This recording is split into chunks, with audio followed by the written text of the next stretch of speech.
Anytime you feel like it, bro. Maybe tomorrow.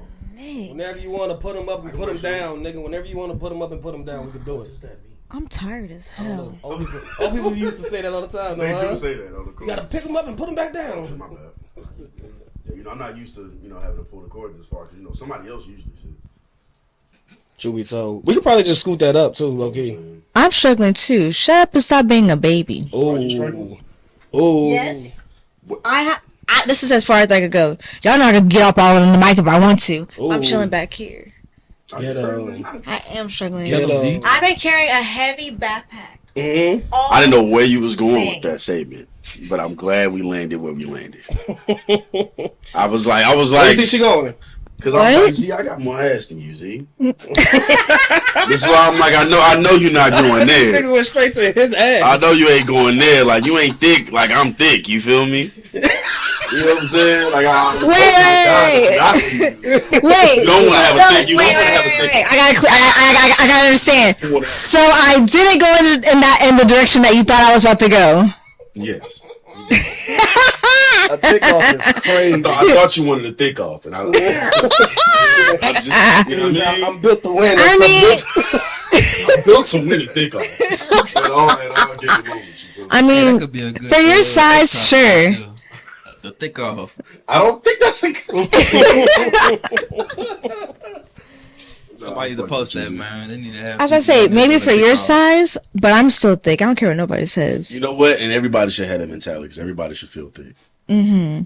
When you really that. When you really that, you ain't gotta feel it. When you're really astounded.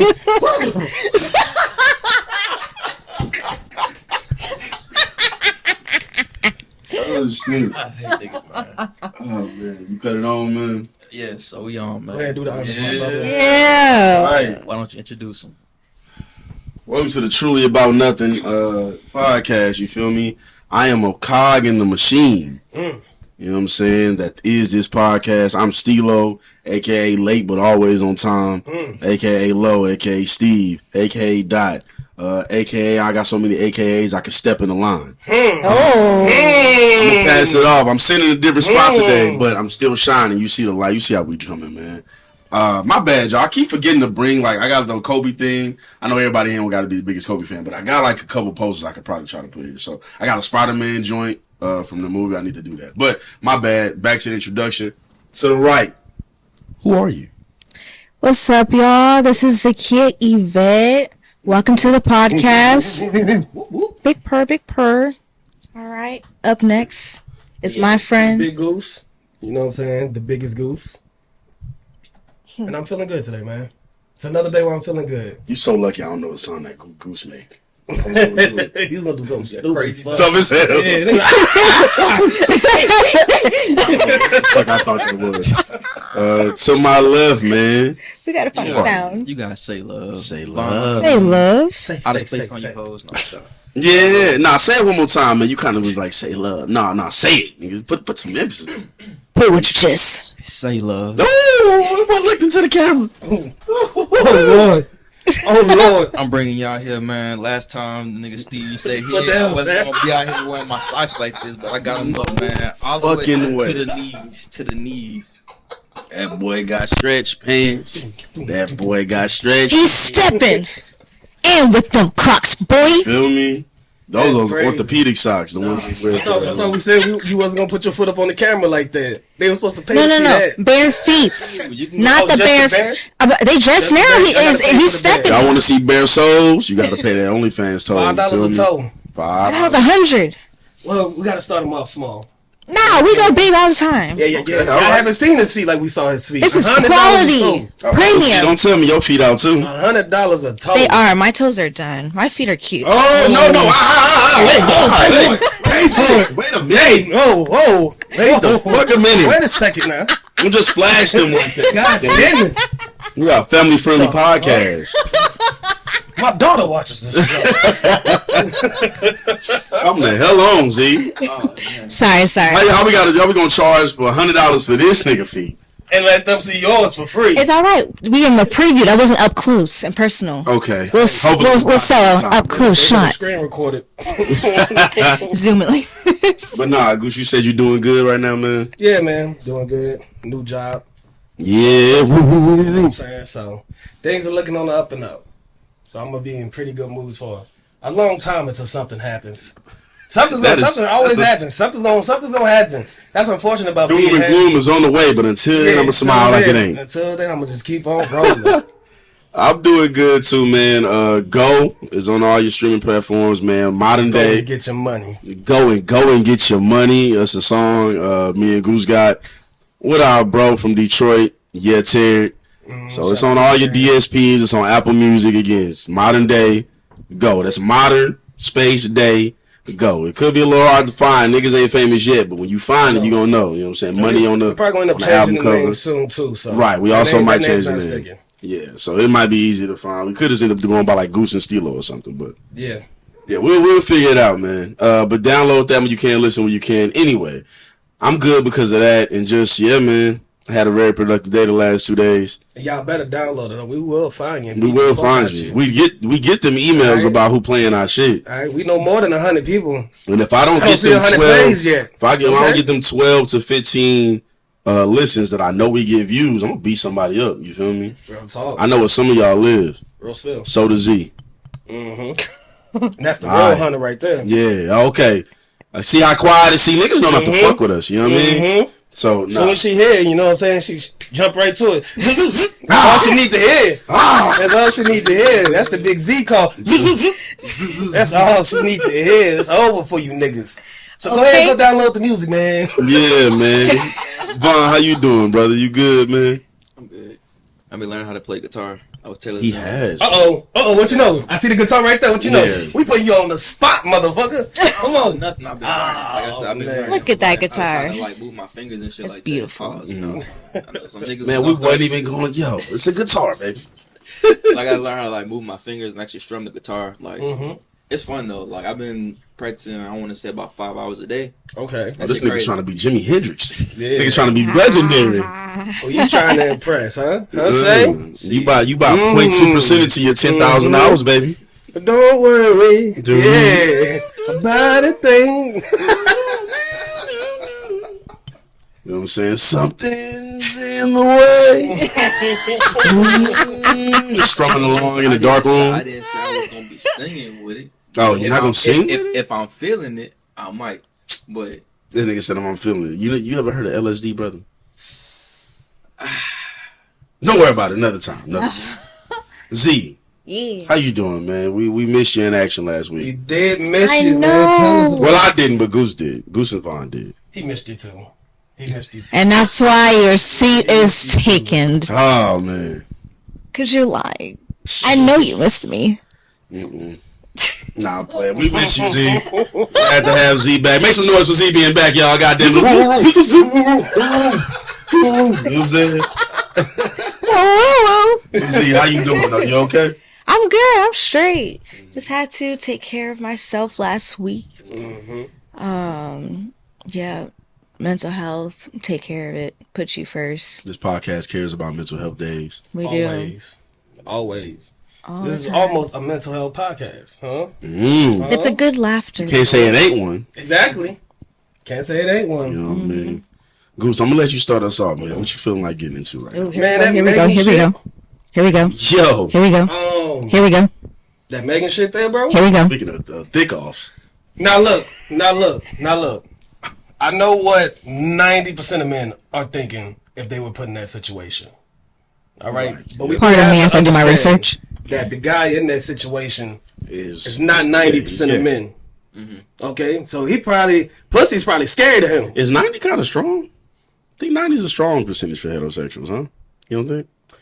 Well, no, because you I gotta could be count. being You gotta count bisexuals too. You know what I'm saying? Because bisexual dudes will still like Oh, some yeah, like good coochie point. on the side. Shout out to all my I'm bisexual talking niggas. the strictly dicklies right here. Okay. You know what I'm saying? So, I mean, and like I said, to him, you know, pussy's probably like a terrifying sight. Like that's not the shit that Or he just didn't want to see right, yeah, it's lesbian like, yo, porn this right is in like, front yo, of what him. the fuck is y'all doing right here? I can You know? imagine that, yeah. But me, if I was in that car, they would have to sue me. No, Meg, look They her would right have to sue there. me. Get her right there, They Meg. was gonna have to sue me. They was put gonna the have to camera sue me. down. No. Y'all don't want me to say nothing, right? Yeah, just keep on doing. You told me to watch. They ain't gonna tell nobody. You know what though? What the crazy thing is, he's not. I just read this too. Like right before I started being on the way here, he ain't even suing for that, like sexual like harassment or anything like that. He's suing for like lost wages. Lost wages? Or like like he need like lack of compensation or something like that. He's not suing for the sexual stuff. So that was just something that he brought up. So he's suing because he didn't get compensated for watching that shit? I think compensated just like in Damn, don't say that in the mic. I did not say that in the mic. Nah, I don't think you did. Sorry, I'll repeat what I said. I was like, is he suing because he did not get compensated for watching them have sex? Yeah, But anyways, yeah. I don't know. And then That's because of some weird. women I follow, shit got deeper than rap. So I seen like he potentially gave, I guess, Nicki Minaj some information about Megan. I don't know. It's like some colluding going on. I don't know, man. There's always a Judas in the group. You know what I'm saying? I don't know what was going on. Stop bringing outsiders in. They will say betray that. you. I seen somebody who seemed to have knowledge about it. I don't know if they actually do or not. I don't know these people. But he was just kind of like, yeah, I want, or the world needs to know that she got fired, or he got fired because of some other shit, not because of anything related to that, or something like that. Truth be told, the world didn't need to know, brother. Yeah, I don't know. I don't know what's what and what ain't. This world, Hollywood's weird. Yeah, the world didn't need to know, man. I didn't know you at first in the first place. Like, It's like while celebrities aren't as private as they used to be, it's They don't just give a damn now. still weird, and it's still so private to where you just don't know what's really going on. right. Even in the rap beef, like you got all that stuff going on, but like it's so much background. Now there's rumors of Drake, like he may have money in people's pockets, or owning people's masters or labels or whatever. It's like, what the fuck is going on for real? Are we just rapping, or what are we doing? I don't know, man. I don't know. That rap shit, it is getting a little deeper. So, when my J. Cole statement that I said, what was that, 2 episodes ago? Yeah. I'm going to backtrack just a little bit. I still think he a little bit pussy. But I'm going to backtrack a little bit. Because if Cole saw how deep this is about to get and said, wait a minute, I thought this shit was just rap. Y'all niggas actually about to start bugging out here. I'm good on that. I feel that too. If that's what Cole saw coming, all right, cool, Cole, my fault. But it's still just a little. You can still just stand there and throw a few jabs. You know what I'm saying? You can throw. You still in the music industry. You can still throw a few jabs. I was just going back. That was going. Man, side note, that is a fantastic watch you got on. Goddamn, boy. Oh yeah. Z, this what you see when What's you sit that? right here? What's that? A Richard Mille? I see everything. Goddamn. That is a nice watch, I ain't though. heard a tick nor a talk. That's a rolling on. Nah, You know what I mean? A gentleman's watch, so it's supposed to go with suits and stuff like that. That's why I got the blue face on it. Ooh. Come on, bro. You got a lot to them, bro. Fake it till you make it, man. Nah, man. Then when we make it, we can fake it. You did? I'm the opposite. I like to go ahead and see it through first. So we make it. We can act broke when we make it. When we make it, Okay. we can act broke. For real. I got you. Yeah. Acting? This is a Rolex. Yeah, just for the job you want, not the Nah, job you that- have. Tough Rolly. watch, super tough. And I also forget that you left-handed. So I'm like, why you got on your right when you lefty? Y'all wear watches on the opposite wrist? Mm-hmm. Okay. Because you're going to keep on, You going, yeah. What do you mean? Are you right-handed? Yeah. Because some people wear that watch. I know some people who wear it on their strong hand. I feel So, like yeah. that's kind of crazy. That is crazy to me because I was taught to wear it on my opposite wrist. So you won't scratch it up. You don't mess it up or anything like that. I don't even think I was taught that. I just think I knew that by instinct. Oh, also, it's like dominant hand. It's easier to put it into a buckle versus, on other hand. You feel me? But I'm amphibious, so I can do both. I guess. You say amphibious? I was waiting on somebody to call me out. That's why I just started laughing. Nobody Nigga said said, "Look, I'm a turtle." You know what I'm saying? So, shit. I What know shell do? ambidextrous, y'all. The shell y'all think. I know ambidextrous, y'all. Okay. I was like, amphibious. I'm scared to say I'm sitting it. here like ain't nobody gonna say that. Like y'all, I know y'all just heard me say this. Like Talking crickets. about watches. Hey, K-Dot's on the clock, bro. Oh my What god. Dot's on the clock. Dot man. is on the clock. What a fucking segue. Yeah. Um, Dot is on the clock, man. I ain't gonna lie, man. I don't know how much time I give I him, but agree. he's on the clock. I He's on agree. the clock. I think he had. I gave him. So I gave him 2 weeks when Drake dropped that last joint, like on Friday, whatever that TaylorMade shit was. So, Yeah, right now he has one more week after this one. I don't know. Was that me? No, that was me. Oh, damn. Hungry as fuck. Poor sweetie. Yeah, I think Kendrick has a week and a half now.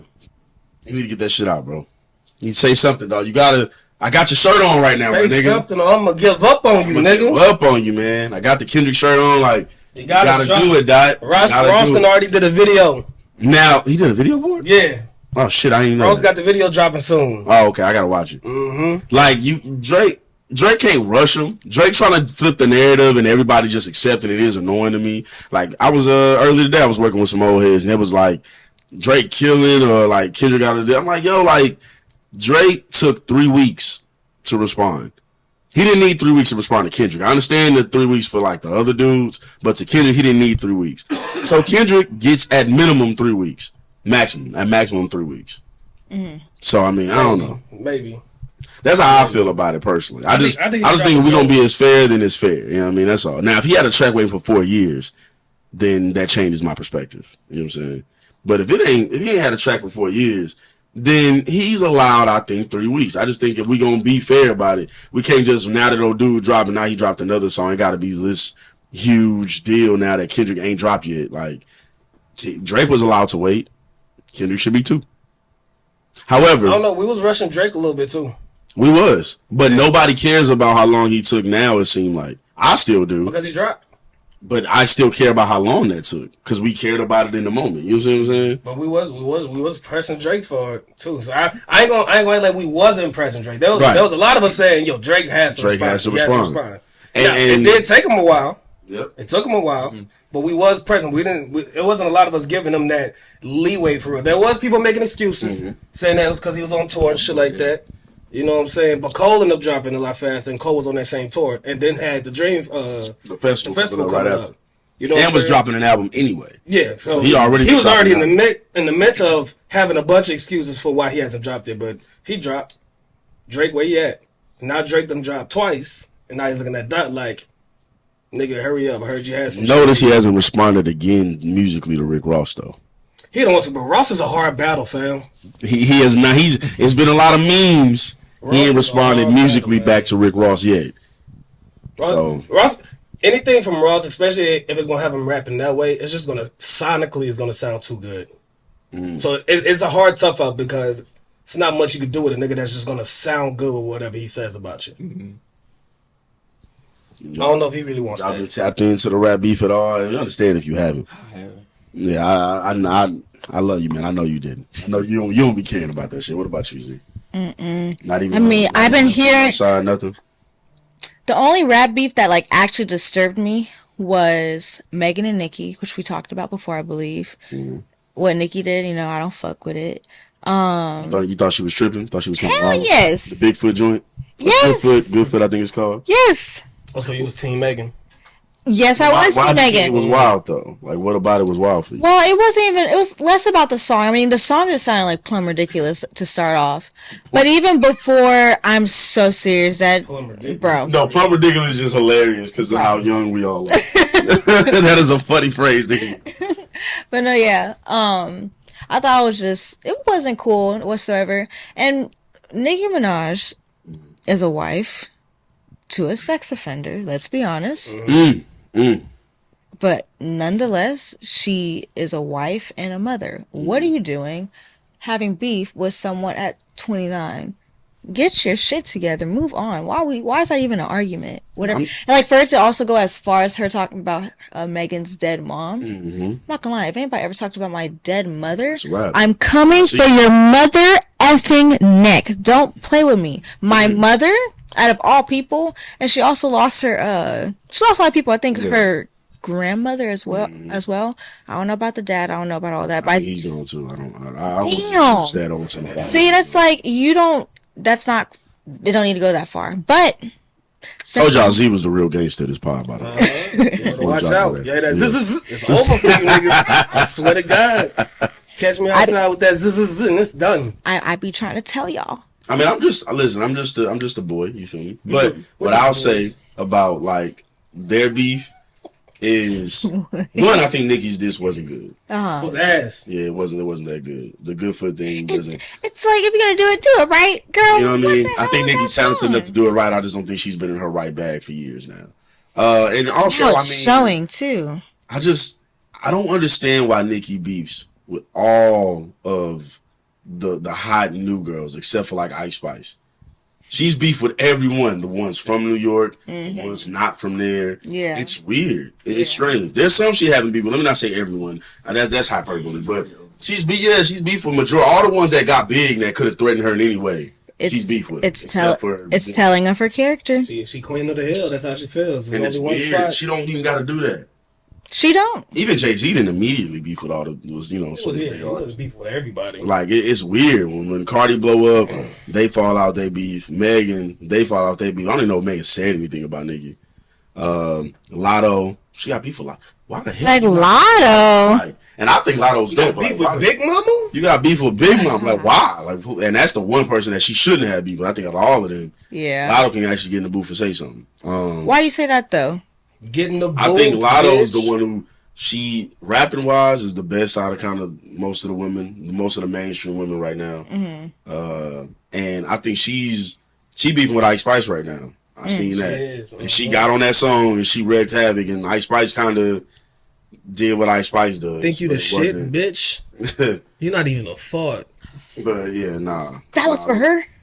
I Pretty think much. I might have been, but Pretty because much. Lotto responded to that. I mean, it's a general response you can say to anybody, but Yeah. there was a Lotto line in that song. Lotto responded my to that. though. goodness. I mean, because at that point, it's kind of just like, who else could you be talking about? Right. Because you said that, and then like a couple lines later, you mentioned Lotto's big song.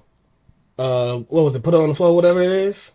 Whose song was that? Was that Lotto's song? Yeah. On the floor. Yeah. She ended up having a line like that. Ice Spice had a line referring to that later She did? in the Oh, verse. shit. Yeah. Oh my I goodness. forgot you were what's y'all called? Spice Boy. Yeah, you a Spice. I'm like, I don't know those lyrics. You need to get a flag. Someone told me that one of their friends had an Ice Spice flag, either on their truck or in their room. I was like, wow, it's serious. So, What? your turn. Flag, yeah. I need an Ice Spice flag. Don't bring it. Think you the I like shit, Spice, man. bitch. But I like all the women rappers. So. You ain't. I like majority of them. I don't have no hate, no ill will. It's just I don't know why Nicki isn't more welcoming of them. The same way she felt about Lil' Kim all those years ago, she's worse. The same but worse. Like she's beefing with even more women from this era. And it's like, yo, you embrace them. All these women, I'm sure, looked up to Nicki Minaj in some way, shape, or form. Maybe not 100% of them, like 99% of them. A lot of them loved and supported Nicki, and now she lost either a lot of loyal people, and they don't need her or support. confirm that they're all insane. It's one of the two. They don't need her support at all. They can do what they want. But that was just my little man opinion. I just don't understand why. And women rappers in like a weird space right now because hit wise they're fucking dominating. Oh yeah. But their albums aren't selling. And it's so weird to me. It's so weird to me. How are y'all dominating the rap charts singles wise, but when it's time to drop the album, we ain't flocking to it. It's a little weird. It's weird to me too. But I mean, even the singles. I mean, I guess the singles are time to dominate. But like you hear, to me, the most dominant really has just been lately. It's just been Sexy Red. That's the one you hear when you like, and not that hearing something when it's out is the still only woman way to rap. tell. Yeah, you it's know, still woman tell. rap. I'm just saying, like she's the one who I think has been like going crazy. Glorilla has. No, I'm lying. Glorilla. I was like, Go has been flaming back up again. Yeah. Millie just had something not too long ago that was pretty fucking popping. Yeah. Doja had something not too long ago that was really popping. Yeah. Yeah. Flo Milli does have that. Lotto had something not too long ago that was really popping. Lotto had a song that was nominated for a Grammy. That was the Mariah Carey joint, I think, though. Right? I think so. Yeah. I think so. I think they, and this is no way to like demean them or talk down on them. I think they dominate more of the social media aspect of what we see. They dominate the charts too, so this is not me disagreeing with you. But I think like because we see it on social media a lot, like a lot of women bigging up these artists. Again, same thing happened to Young Thug. Commenting on social media, it seemed like everybody fucked with him. Then when he dropped an album, nobody cared. Or nobody flocked to it. Like nobody went out of their way to go about it. There's people who call some of his albums classic. There's people who've never heard some of those albums in full. And they didn't sell. They just did not sell well. They didn't stream amazingly. But on the internet, you would think Young Thug is like humongous. So I don't know. It's weird. It's the way the labels try to chase it, man. It's a singles game now. They're not looking for artists that can really put together albums anymore. They want a single. How quickly can you give me a hot single so we can put you on tour with this single? And now I can ask y'all about that. What do y'all think about that? Like, I don't know if y'all paid much attention to it before. Singles was always something that people chase. But now you can tell, like, actively, okay, they're trying to chase a single right now. Do y'all like that? Do you care at all? Do you feel like, nah, I'm really more into, like, artists making art that seems genuine? Or, again, because that's the opinion I have, but also we're artists. When you say genuine, do you mean like putting a lot of time into it to a point where it could be an album, or like it's more than one song? I think more so like some artists make songs and you can tell they're doing this strictly for this to chart. Drake does this a lot too. Like it's a bunch of artists that do this. Like they're clearly making this song to hit the charts.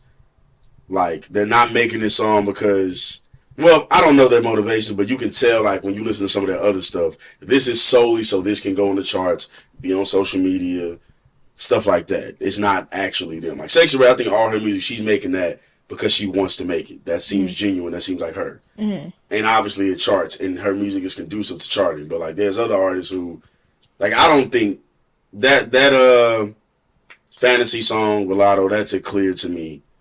It's a chart song. Jack Harlow got a couple where it's like, okay, we wanted to see if this is going to chart.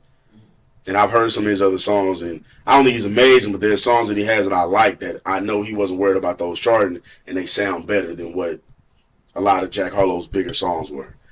And so, for me, I don't want to say that it takes away the integrity of it for me, but it kind of like, when I can tell, I can tell. And that don't mean the singles are always bad either. I'm not saying they're bad. I'm not saying anything like that. It's just, I don't know. When you can tell, you can tell. Maybe my point's not as nuanced as it could be, but I'm a little high. So I'm about to say, for me, I honestly don't care. I mean, if a song is hot, I'm going to go ahead and give it a listen. If I really fuck with it, I'm going to go ahead and play it. But I've been, like how you said, like the albums, I'm not flocking to them.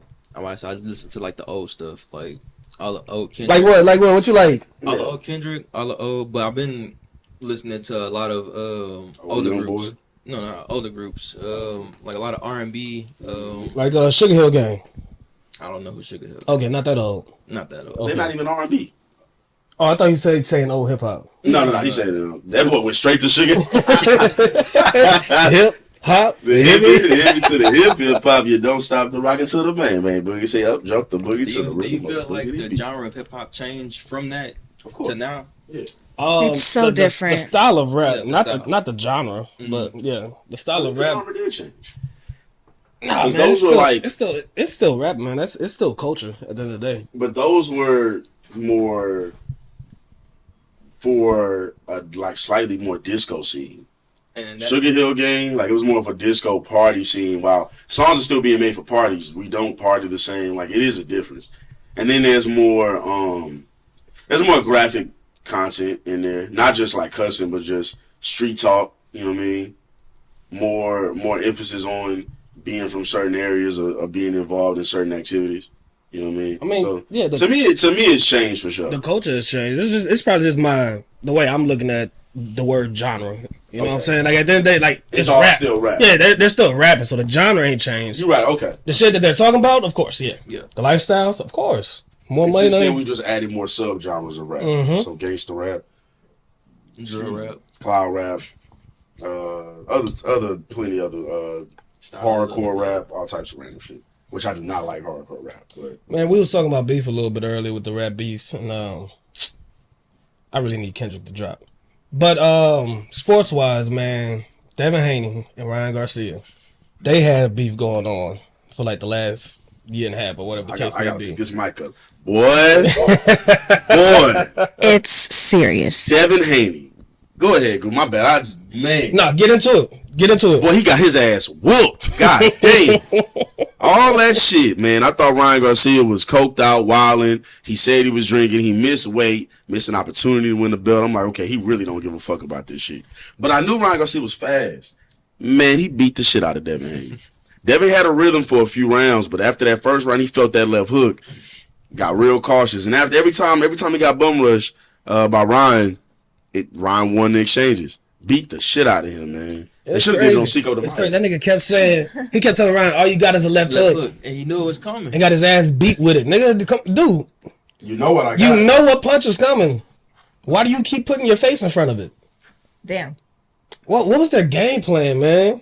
I think he didn't come in with a game plan. I thought he thought Ryan was just gonna be a punk. Cause he was over there talking about somehow he can go over there with Javante Davis and shit like that. I don't know about after this fight. Nah, he needs a whole new rebrand, man. He got to come out a super Muslim or something. I don't know.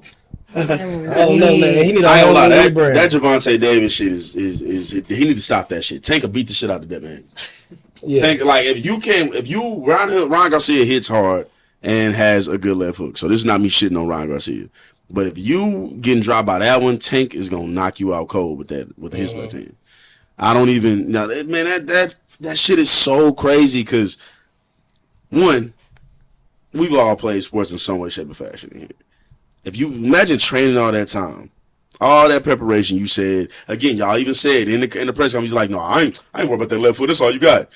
Just to get in that ring, get your ass dropped by that same left hook you said you ain't worried about, but I know you watched hours of footage on. Yeah, I dropped multiple times. By the same punch.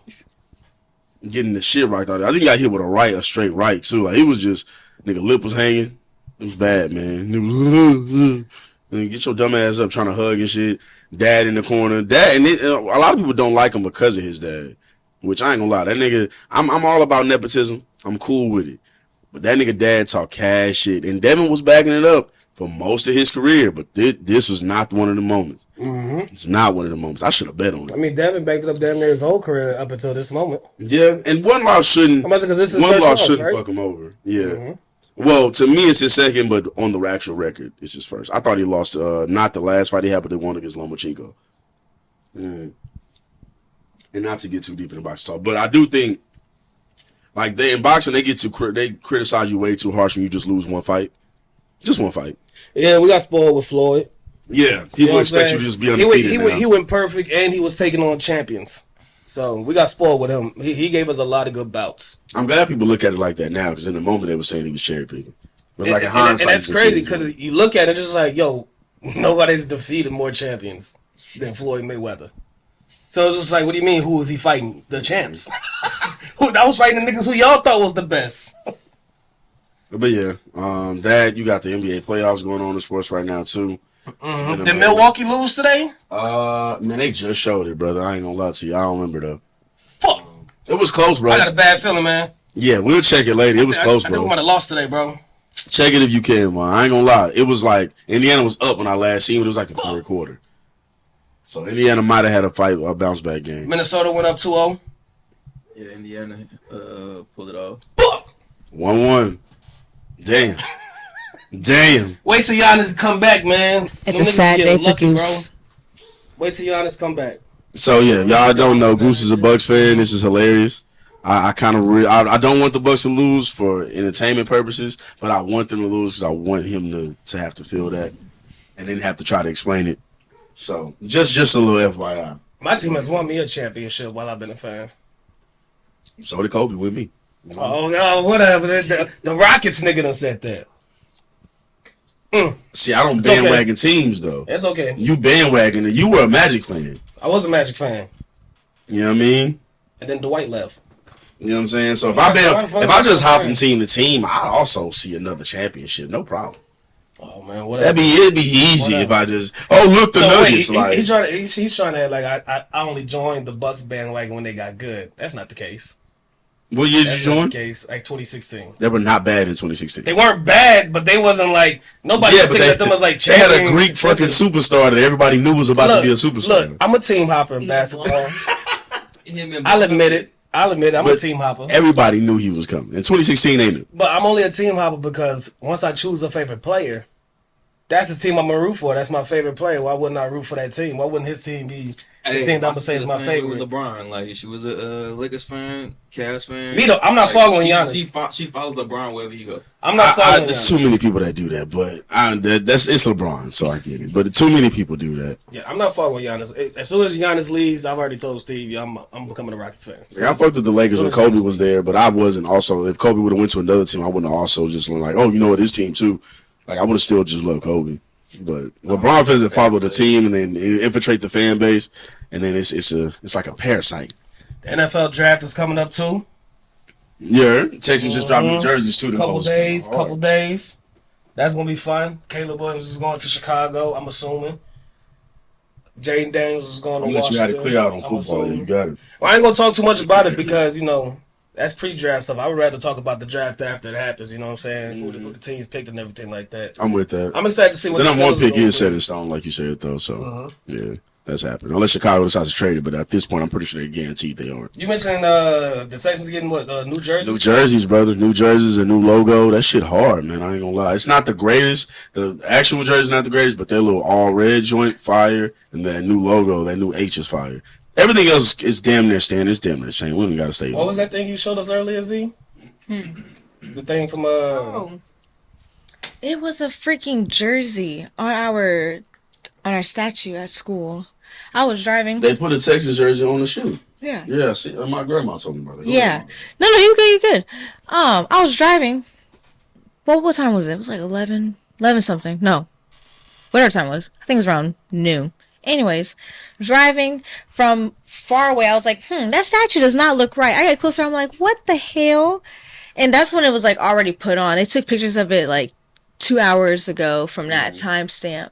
But yeah, they have a whole jersey on it. And it said H-Town 24. And I was like, what? I was confused. Texans are gonna do some big things, man. Yeah, so Texans, this year. they did that. They sponsored with Ford as well because I saw a post with it. So yeah, got sponsorships. Big Texas, nigga, yee. Yeah. And I'm supporting them, man. I'm happy for them. I'm excited to see what they do with their season. I hope they run against Pittsburgh. Nigga better be in the happy for us, man. playoffs. It's the Texans. I hope they run up against Pittsburgh in the playoffs and we stump a mud hole in their ass. We gonna beat the shit out. Oh my. All right, whatever. We gonna Mud beat hole the sounds shit out. very We got two niggas. We got two niggas taking snaps now. We gonna beat the pits out of Berg. You feel me? Oh my I'm not worried goodness. about that, man. Only thing I'm worried about in Pennsylvania is nothing. I don't even have to think about it. But nah, man. What else y'all feeling today, man? Oh yeah, Vaughn got to go do his thing. So. Oh, look at that! It's a little summer, right? Yay! Summer. What is y'all opinion on love? Like your general. Ooh, yeah. Fuck all that other shit. Let's get into it. Yeah. What's your general opinion on love? Z. Why I gotta go first? Uh-oh. Ladies. You the one in a relationship. Ladies first, though. I don't know. Love is about trying new things sometimes. Oh my goodness. Just like Savon socks. Socks is ridiculous. Walking in like a globetrotter. Long socks and capris. He looks like little chicken legs. They had these little chicken stockings. Bro, wait. They had these chicken stockings. Wait, I have to look for it now. Aww. See? Oh, here it is. Let me see. Wait. She on your ass. Wait. Boy, she said that's how your legs look, buddy. Your little chicken legs. I need a pair now. Oh, that shit crazy as fuck. Shit, this takes. Be like, I need Savon to get like a recording of this, and he needs to play this on the side of the video. Outside the video? Yeah. Man, I get it. Hey, send it to me. Yeah, so as we're talking about it, they can kind of they can try to put it on the video so they can see what the fuck we talking about. Oh my But goodness. I was asking them, what's your general thought on love? Z ducked the question, so if you want to answer, you can. I'll be right back. Processing. Fuck love. Oh. But you're Sailor. Oh. Got him. Why you say fuck love, man? That's a double up. I don't know, man. This shit just hard. Like Damn, I think you I'm can't gonna drink really. now. nowadays you can't really find nobody that like really matches like everything that you want to do. Like everybody just want to chase one thing, chase their own thing, but nobody want to work together. So I can't have that. I think nothing. That's the basis of it. Being able to work together. Like, just like in general, just like women now, like a lot of times, especially like when you get older up in age, everybody start, getting through all the emotional stuff, getting broken, trying to work on themselves. So everybody trying to work on themselves. Like I said, nobody want to work together. Nobody want y'all to go ahead and, chase the same things or be one. So that's why I'm mad with it. Okay. Z. So far, my experience in love has been teaching. You have to be open-minded, and whenever you have flaws in a person that loves you, is able to communicate those things to you, but not to like obviously hurt your feelings, but to help you grow as a person. That's how you know you have experienced love. Tough love is another thing. Sometimes people are not going to say things the way you want to hear, but you need to hear it. You said that's how you know that you experienced love? So would you say you've experienced love? Yes. Okay. A lot. Oh, a lot. Oh, shit. Somebody special. You know what I heard? I am special. I heard them Puerto Ricans do love. Hey, man. They love off the rip. Like a motherfucker. Right off the back of the horse. Yeah. Y'all can both see me after this pod. We want no problem with you. You know what I'm We saying? do not want no beef with you and your Puerto Rican lover. I was about to say, I can really just put both you niggas on blast if I want to. Damn, on blast? On blast. How on blast? But I'm not going to go that I far. don't know that. I don't even know how we gonna be on blast. Nobody will believe you. You don't believe you need more people. I have my sources. Don't play with me. Shaking my head, man. Anti-ways. I've never been to Puerto Rico. Steve. You need to go. Yeah, so what them niggas know about me? You need to I go. do need to go. I do need to go. Yeah, come on. He's man. just jealous because he never had a Puerto Rican lover. I don't want to hear. Are you jealous? Technically, You jealous? you actually, you said I was in a relationship, which I am, and she's been on here. Was she on one of the? Yeah. Did we drop one of the episodes? Lost Files. So Lost Files. Okay, so those are the vaults. So, those are gonna be paywall episodes. Yeah, she was on one of the Patreon episodes. And them game night episodes. She is Dominican, Puerto Rican, and a few other things. Funny enough. I know, right? Island gal. Okay. My first real girlfriend was Puerto Rican. That didn't sound good at all. Yeah, I mean, it didn't end good. It didn't end good, but she was. Her breath stunk. I thought she was mixed, man. She told me she was mixed. Her little brothers and them, they looked mixed. I met her dad, that nigga black, and I'm looking at him just like, you don't look like your dad. And then her mother told me the truth one day, and she was like, that's not her father. Oh. And I was like, oh, she is Puerto Rican. I actually did think she was mixed. Damn. So she was straight up Puerto Rican? Yeah, she found out around the same time I found out. Oh, shit. So she didn't even know. Ooh. Ooh. That's some Jerry Springer Maury shit. Yeah. Oh, but she was crazy. To answer, Imagine. Damn. to answer though, I mean, love is a bunch of shit, man. It's an amalgamation of a million things. Like love is caring for somebody. Love is trying to understand somebody. Love is letting someone go. Love is fighting for somebody. Love is a bunch of shit, man. Man. Love is fucked up. You know what I'm saying? Like Savon said, love is also wonderful and beautiful, and people should experience it. Love is kind of like an everyday choice on the cool to consistently love. Because, I mean, you have your, at least in my experiences, right? Like, you have your family who, unless they do something really wretched to you, kind of have a natural affinity for. You've been around them your whole life. You have your friends that you've been around for a long time.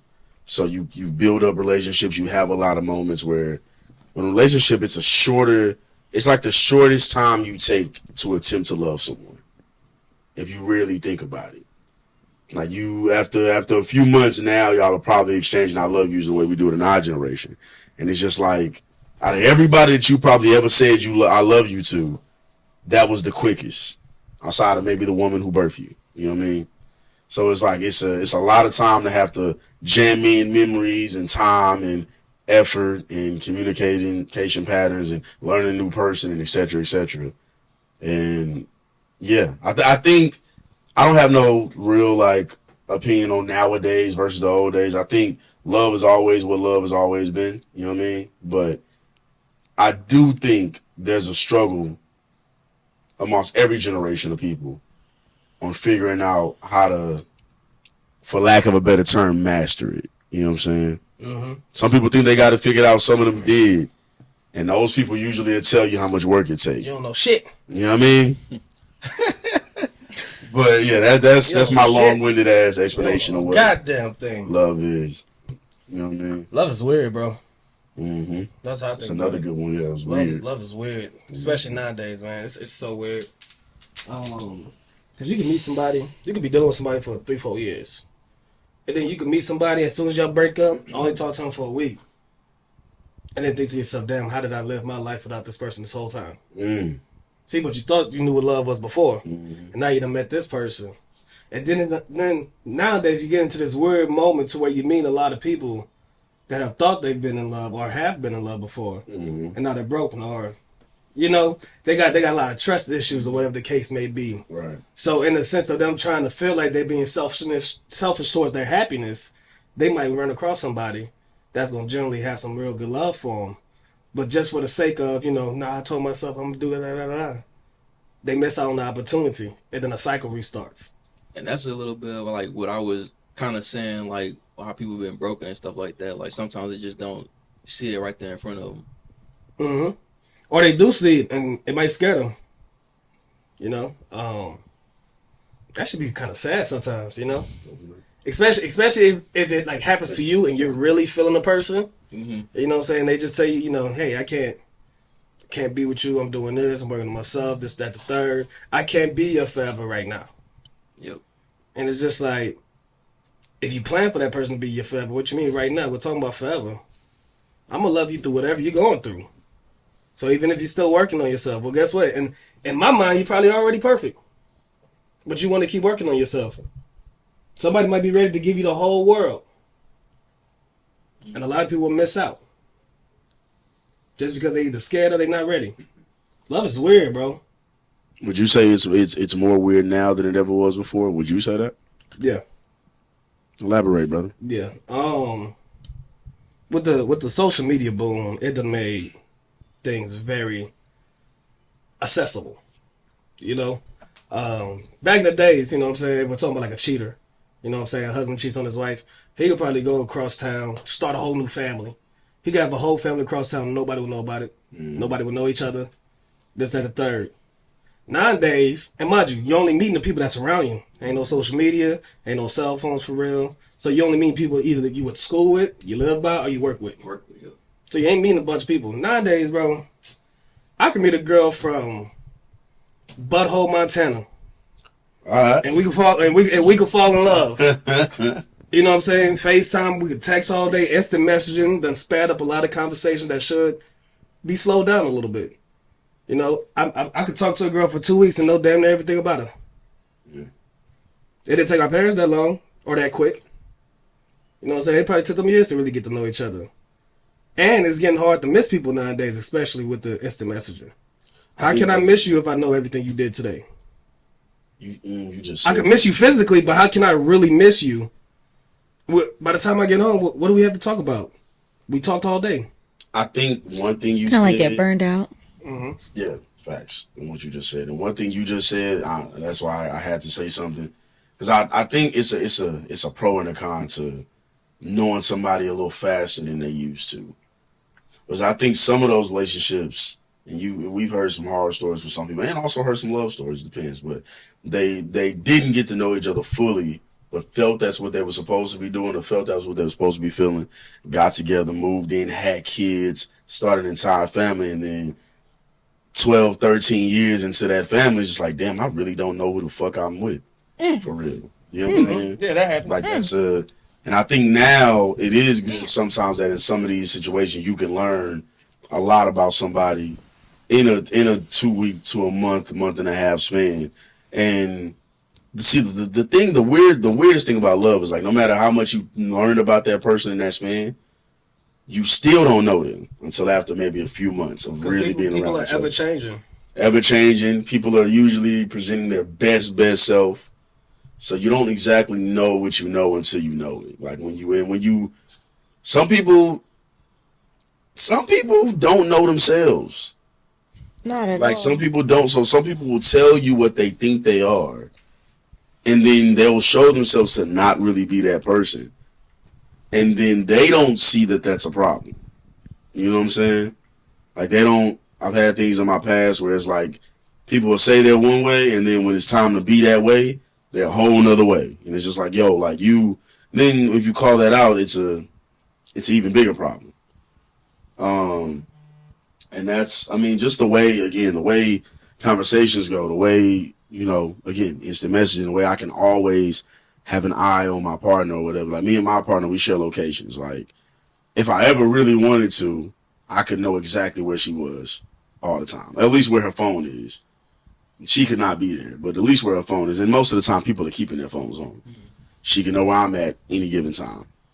And that ain't gonna lie, just being old enough to kind of remember kind of locations being shared like as a super thing, but being young enough to where that was kind of our main adult thing. It is interesting. I don't always like think it's the greatest thing in the world. My mom and her wife, they don't do it. In their mind, it's like, why do I need it? Like, if she needs me for anything, she'll call me. If something's going on, she'll call me. Well, that's a catch-22 because sometimes something could happen where they can't get in contact with you, but you have that location. But also, I get it because it's like, outside of any like real emergency, what do I need to have this person's location right now for? So I see both sides of it, but yeah, just like to go with what you said, I think it's positive that we know a lot about each other early, but I think the biggest con is people will try to tell you who they are before they actually get to reveal it, and then it might not really be who they said they was. That and the accessibility to how many people somebody can meet. Mm-hmm. It's so easy to start fucking with somebody new. It wasn't that easy back in the day. Mm-hmm. You know what I'm saying? But nowadays, it is so easy, especially in a city like Houston that's so fucking big. Shit, there's women everywhere. And we've had thousands of people. You got a new bitch next week. There's women everywhere. And then it makes commitment hard, especially when you're in the courting stage. Mm-hmm. You know what I'm saying? Because as soon as you see something you don't like, it could just be like, all right, boom, back to my little inbox. Who else matched with me? All right, cool. Let me see her. Hey, how you doing, love? This, that, the third. It could be that easy. What I will say is I think, though, people don't date no more. At all. Because again, now everything's just accessible and there's a lot more people who are quote unquote, you know what I'm saying, DTF, down for whatever you want to say. So people kind of don't really go on dates as much. Even if they do, like, a lot of people don't date. A lot of people will date one person. There's a lot of people I know that they only kind of talk to one person at a time. And while that's cool if you feel that connection to that person, for some people, they feel like they're wasting their time. It's like, it's because you don't date. You don't actually date other people. When I was like on Tinder in like 2019 and 2018, I actually kind of learned how to like start dating people. Mm-hmm. Like I learned how to, I'm going on dates. I'm taking people to either similar places or different places, but I'm like learning about what I actually am into. Yeah, the art of the casual date has been lost. Yeah. Like sometimes you meet up with somebody 1-2 times and you can tell on the first time it's not it. Sometimes you meet up with them once and you know you want to talk to this person way more. Mm-hmm. And so on that, like, if that would happen, again, back when I was single, way back when, if that would happen, then maybe, okay, I can talk to this person. I'm going to just stick with this person and see what's going on. But if I'm going one day with somebody I know I'm not really feeling, okay, I'm going to keep my options open. I may not cut off this option completely, but I'll just keep my options open and see what's going on because I am dating. I'm single. I'm dating. So I owe no commitment to anybody. But then once it's time to actually commit, some people don't. Or some people think they want to, but they don't really want to. That's a whole nother can of worms. But yeah. Love is fucking weird. It's weird, man. And it's gonna be a shame, man. I have this weird feeling. A lot of us are just gonna grow up old and lonely. Old and lonely just because we were scared to take that leap of faith on somebody. We want everybody to be perfect. You know what fucked it up too? Ooh, I'll take time. You know what fucked it up? The movies.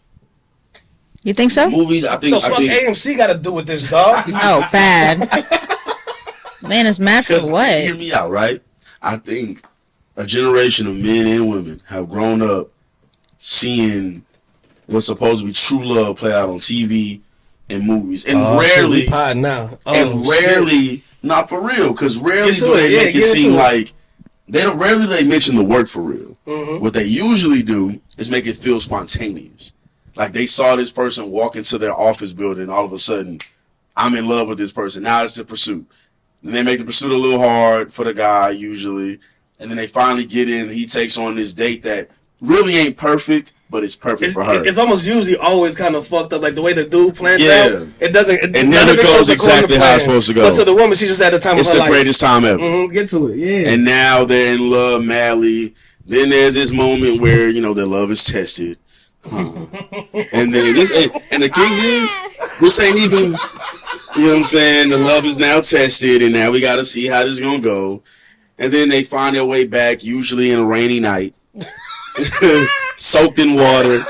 It's always raining. There's an explosion. It's raining. There's an explosion happening in the background. You feel me? Like craziness. It's always something, and I just think that's the case. My bad. Say what you about to say. Actually, that reminds me of that one Bernie Mac movie. Like, what was it with the white dude? Guess who? Guess who? It reminds me just like that right there. You feel me? Like they go and meet the parents. They're in a relationship also. We don't follow them at the beginning of the relationship. In some movies, we follow them and the relationship is already going on. Yeah. Now they go and finally meet the parents, which is a big deal in every real life relationship. Mm-hmm. And now the dad or the mom usually loves the guy. The dad is like, I don't trust this nigga. Whether it's interracial, whether it's the same race, something about this nigga the dad don't fuck with. Then he puts him through a litany of a bunch of dumbass manly tests. Yeah, dumbass prove to me. Yeah, prove to me tests. And then it'll be the most unorthodox thing in the world. Huh? Is that man enough? Fuck you. Is that and now he don't prove his worth, and now it's like, bro, I met parents a couple times in my life that never. They shook in my hand sternly as shit. They definitely done that on purpose. But other than that, it wasn't like no, come in my room for a little bit, boy. Like it wasn't none of that type of time. Maybe I just went to no real fun. Hey man, nigga, hey, your pops is crazy as hell.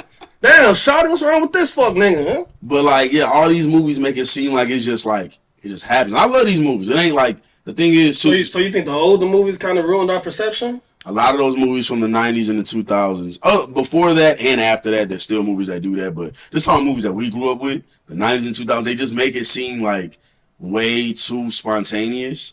And so some people are on these dating apps searching for that. When they never get it, they don't want to put in no work. It's like, no, when I know. And it's like, that ain't always how it go, though. Because you don't know shit. You know what I mean? You don't know shit. You don't know what you really like. Anything that you really like, somebody had to show you. Plus, it ain't supposed to rain for weeks. How you know when y'all supposed to get back together? Yeah. Like that. Some like, damn, baby, it's a drought, and I still love you. You know what I mean? I like how you said it rains for weeks. I like that. You know what I mean? It's true though. I don't know if I'm right or wrong on that, but I just feel like that everybody grew up with this. Again, it ain't just chick flicks. There are casual movies that we watch. Even like a movie like Friday. Think about Friday for a second. That nigga Ice Cube just got fired from his job. Sees Nia Long.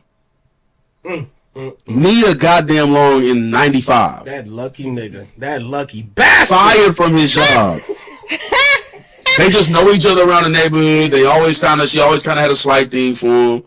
Whatever. That's casual. Now they don't go into detail about it. They don't have to. You can tell they kind of know each other a little bit. You can see what's going on. Get to the end of the movie. This nigga that got shot at. This nigga done lost his job on his day off. This nigga done got high for the first time. This nigga was around her, but he was kind of weird, but it wasn't too bad. Wasn't really a date. Wasn't really anything. She go home. Don't have no real reason to fuck with Ice Cube. And then he fights the nigga that her sister's fucking with. Debo. Technically loses that fight, but he grabs that brick and he wins at the end. And now she wanted to go in the room with him. Now she wanted to suck his dick. It was crazy as shit. Oh my! It was crazy. Oh, you just knocked that nigga out with a brick. Oh my god, that shit was crazy. Now what I freak. You know what I kind of like about the Friday movies though. Kinda. Is none of those become like long lasting loves. Like none of them. The fact that he has a different love, like it's like okay, no, it was a little thing, and they don't even talk about it in the next movie. They don't even ask, yo, what happened with Nia Long? I don't remember what the character's name was. It's like, what happened with Nia Long? Nobody asks anything. It's just, Craig's single now. He's on another adventure. Mm-hmm. And I'm cool with that. Because, like, that's life. Literally around for a season. They're around for that hour and 30 minutes. I'm weak. You know what I'm saying? Yeah, I'm just giving you analogies. Sometimes it feel like a lifetime. Sometimes it feel like a lifetime. And sometimes it's everlasting. It's gonna last through VCR, DVD, and streaming. Nah, love is just weird as fuck, man. It's weird. Extremely, man. But I do think more people should be open to it. I think so many people are closed off to it now that sometimes I just look at people and be like, yo, what are we doing out here? And after this, I got a question. What are we really doing? You know what I'm saying? The casual dating is cool. The occasional fucking is cool. But it's just like, damn. Is what you want for the rest of your life? Is just to do this shit? What happens when that shit stop working? Then what? Then what? What happens when the shit stop working? Denzel Washington. Yeah. What happens when that shit stop working? What happens when your knees start aching? Your hip pops out of place. Let me ask you something. You can't fuck no more. What happens? Because we're talking about love, right? And I don't want to deviate too early, so if you got more, please stay on it. But when we're talking about love, we talked about a lot of relationships. How do y'all feel about loving your job, your career path, using your passion to actually make money, or doing something that you don't love and going into it that way? How do you feel about that? I can tap onto that last one. Mm-hmm. Doing something that I don't love. What was it, Z? Mm-mm. It's not serious. It's serious, but it's not serious as y'all think. It's college, bro. Say that in the mic one more time. What's something that you doing but you know you don't love it? Say that in the mic one more time. It's college. Like, it's not... I've been battling, like, completing certain tasks. And I'm just like, is this not for me? You know? I'm questioning my ability to finish at this point. And for years, something else has been tugging at me, but I've been too afraid to go for it because I'm afraid I'm going to be judged by my family, or I might like struggle in the beginning. But also, the whole point of it all is to struggle so you could make mistakes, take those tools, learn and apply it, and become better. Do you mind if I ask what's been tugging at you? I've been wanting to go like dance. Like I've been wanting to dance against my, you know what I'm saying, against my back with that. Go dance, love, fuck them. Fuck what they think. Go dance. But also, that money can start coming and they change their mind. I don't want to be too funny. What type of dance you mean? Like hip hop. So, I got a pole too. See, I can get on the pole if I want to. But I'm not talking about that kind of dance. Ain't nothing wrong with that. We've already established that. We too thick motherfuckers. We love them strippers. You know what I'm saying? We already established it. So I'm just saying, ain't nothing wrong with wanting to go. Some people have a real passion for that. Like I've talked to plenty of pole dancers or strippers or whatever they would like to be. It's like you got a real passion for watching them. You know what I'm saying? Go and get your money. Go and get your money. You know what I'm saying? So, I'm just asking, like, what type of it? Because some people have a passion for that. Some people have a passion for choreographed dance. And having their own dance studio and, doing classes. I'm just trying to, Nah, I just want to travel, be a background dancer. You know what I'm saying? Be a little behind the scenes and then be the scene. Be up front, be a boss. Kevin Federer. Pop on the scene and make a scene. You want to be a boss? Just tap in with Z. Yes. Welcome to the boss industry. I'm weak. But no, it's like, but it's an investment too. I ain't got no support. I have to support myself. So it's like, how am I going to provide income to reinvest in myself and also not so much stress at the job trying to get money and not be able to use that same time to make creativity. You know what I'm saying? Like the balance between, you know what I'm saying? The balance in between the two. That's a drug. Is no. Because I'm pushing dope. Nah, rappers do it. Do y'all see how small I am? They will snatch me up and be like, "Give me your shit, bitch." Established that you the big stepper. Yeah, we just come on now. I thought we just established. We don't do drugs. Get a size 17 B-Dard. We don't do that. Not over here. But no, so that's been tugging at my soul lately. I got a little emotional earlier, but I was like, tighten up.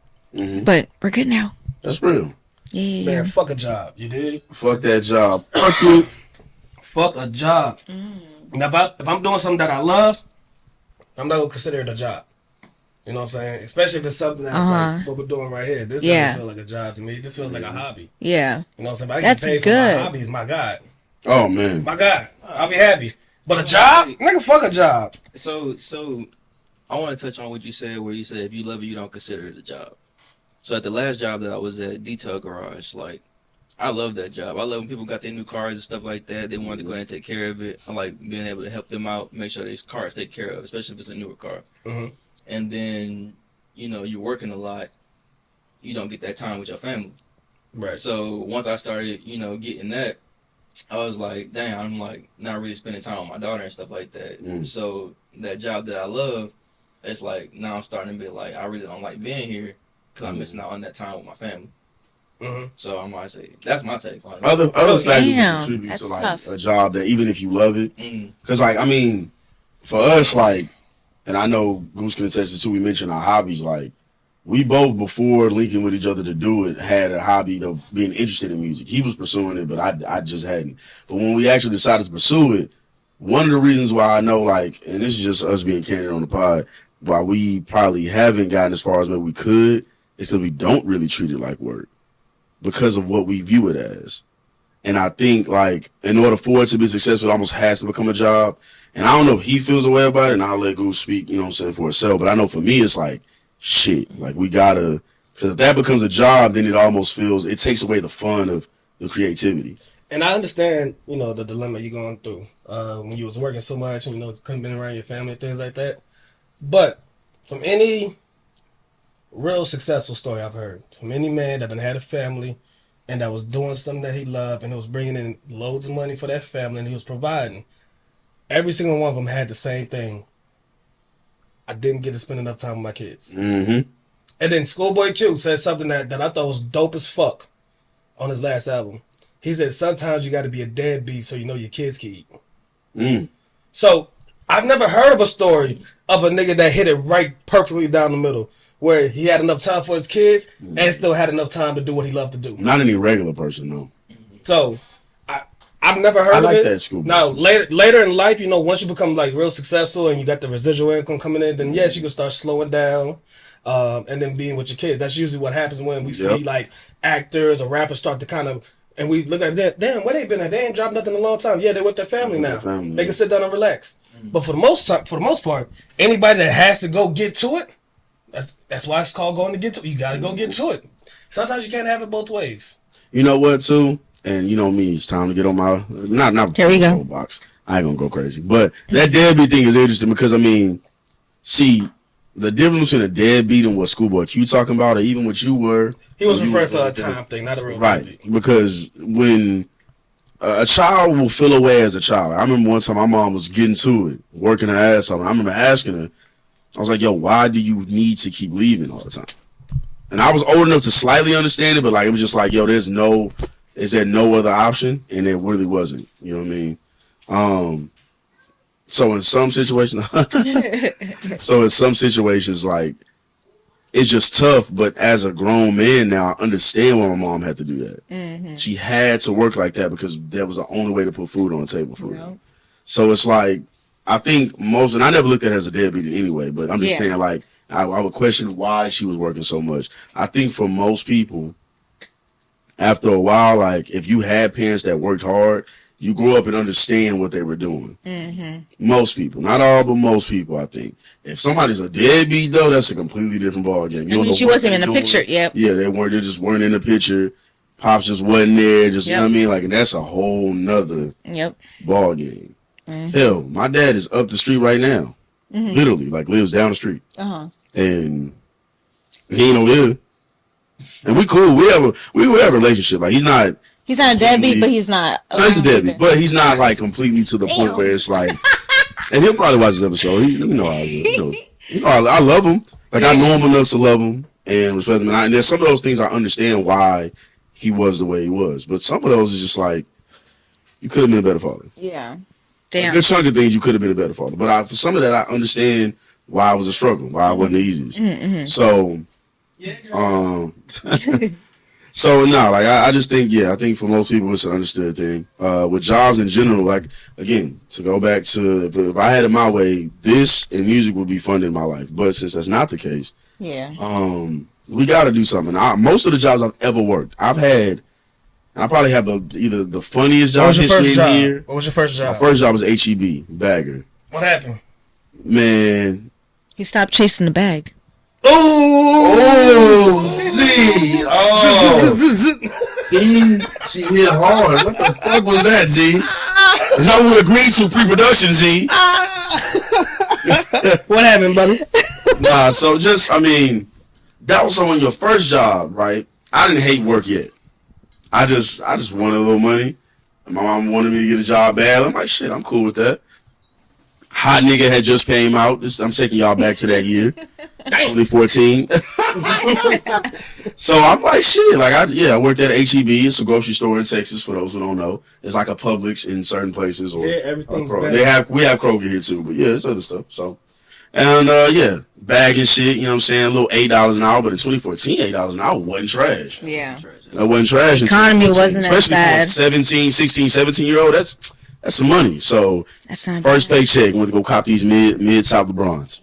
Immediately. Waste the money. Yeah, And I ain't gonna lie, I set the standard for myself money manager-wise with that first job, and I still feel some of the effects of that today just because I wasn't managing shit, bro. I was going up in there. Every check, spending it straight to the Woodlands, go to the movies. So they caught you stealing?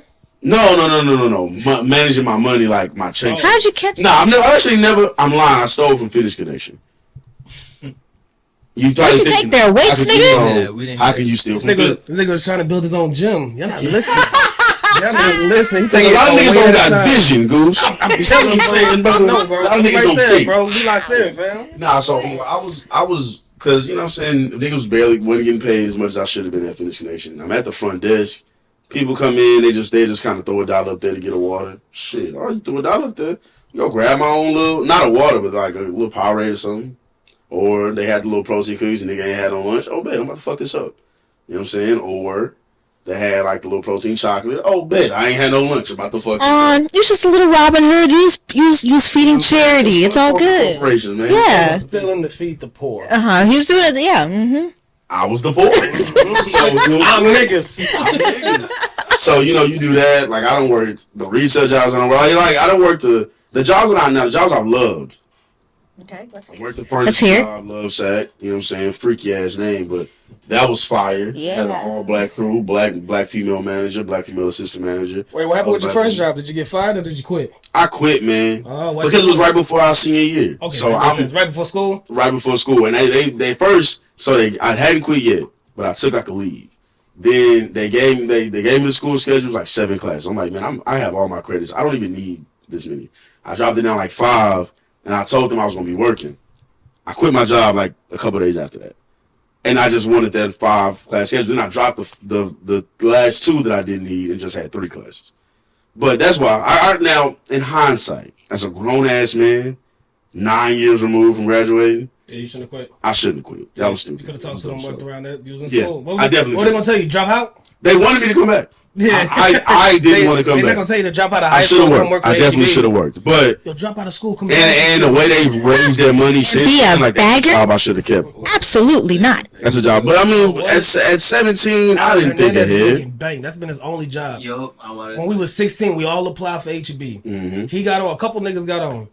That's the only job he's ever had, bro. He's like a district manager now. It's smart. Damn. That's a job you keep for real. Mm-hmm. Because it's a good company. But that's what I'm saying. Like at 17, I'm not like they tell you the growth in the interview. I'm fucking 17. My life was so far ahead of me. I'm like, yo, who cares? Fuck, I'm like working for HEB for the rest of my life. Right. Who gives a fuck about You the didn't growth in even, you this didn't even job? know what a district manager was for real and how You know much what I'm they saying? made. It's like now, even I felt this way since I was like 20, but even now, like, years removed, if I would have done it differently, I would have just worked that year. I didn't miss anything. There was some nights I was just at home playing 2K. Like, I had a lot of senior events that I went to. I went to all of them, actually. But there was some nights where I could have been. Lame, man, nigga. Your lame ass didn't come to him, nigga. You That was missed the out, cool nigga. thing to do. Nah, it wasn't cool. All the cool niggas was... Nah. I was there, nigga. I was a cool nigga. I was there. I made it cool. I know all the cool niggas ain't. I was with the cool niggas. Man, you wasn't with me, nigga. I was cool, nigga. I was cool. Hey man, hey, look, hey man. All the niggas you was with fucked with me too. That was my niggas. Hey, yeah, and we was looking around like that. Where the fuck Steve at? Oh no, he did the studio trip with the lame ass nigga. With the lame ass nigga. Having a blast. Okay. Was at home doing nothing. I Okay. had a great time. I enjoyed We it. had a blast too, bro. That Niggas shit was like a doing party, shit. son. We had a blast, Niggas bro. wasn't doing shit. We was drinking, smoking. Nothing, nigga. Not a goddamn thing. walking around neighborhoods. Rapping. You know what I'm saying? Meanwhile, on a water slide, whee! And that bitch move. Feet in the air. Feet up in the air. No job, no money, no income, nigga. No Smile. care in the world. not to care about shit. So yeah, again, just my stance on jobs and doing like just loving jobs or whatever. You don't gotta love your job, but you gotta do what you gotta do.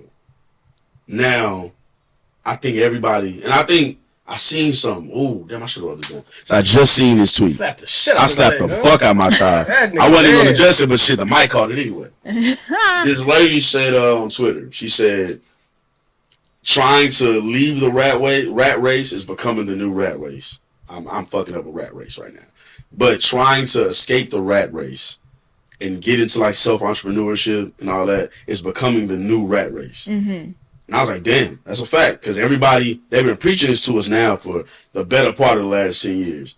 Escape the matrix. Yeah. They say now, become your own boss, do this, do that, create a business, all these other things. And we're starting to see a wave of people who are saying, no, I'm cool with my college degree.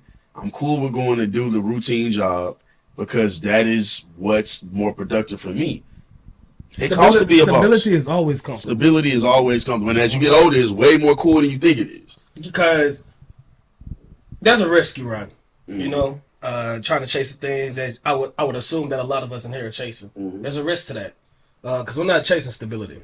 We're chasing almost eternity, you know?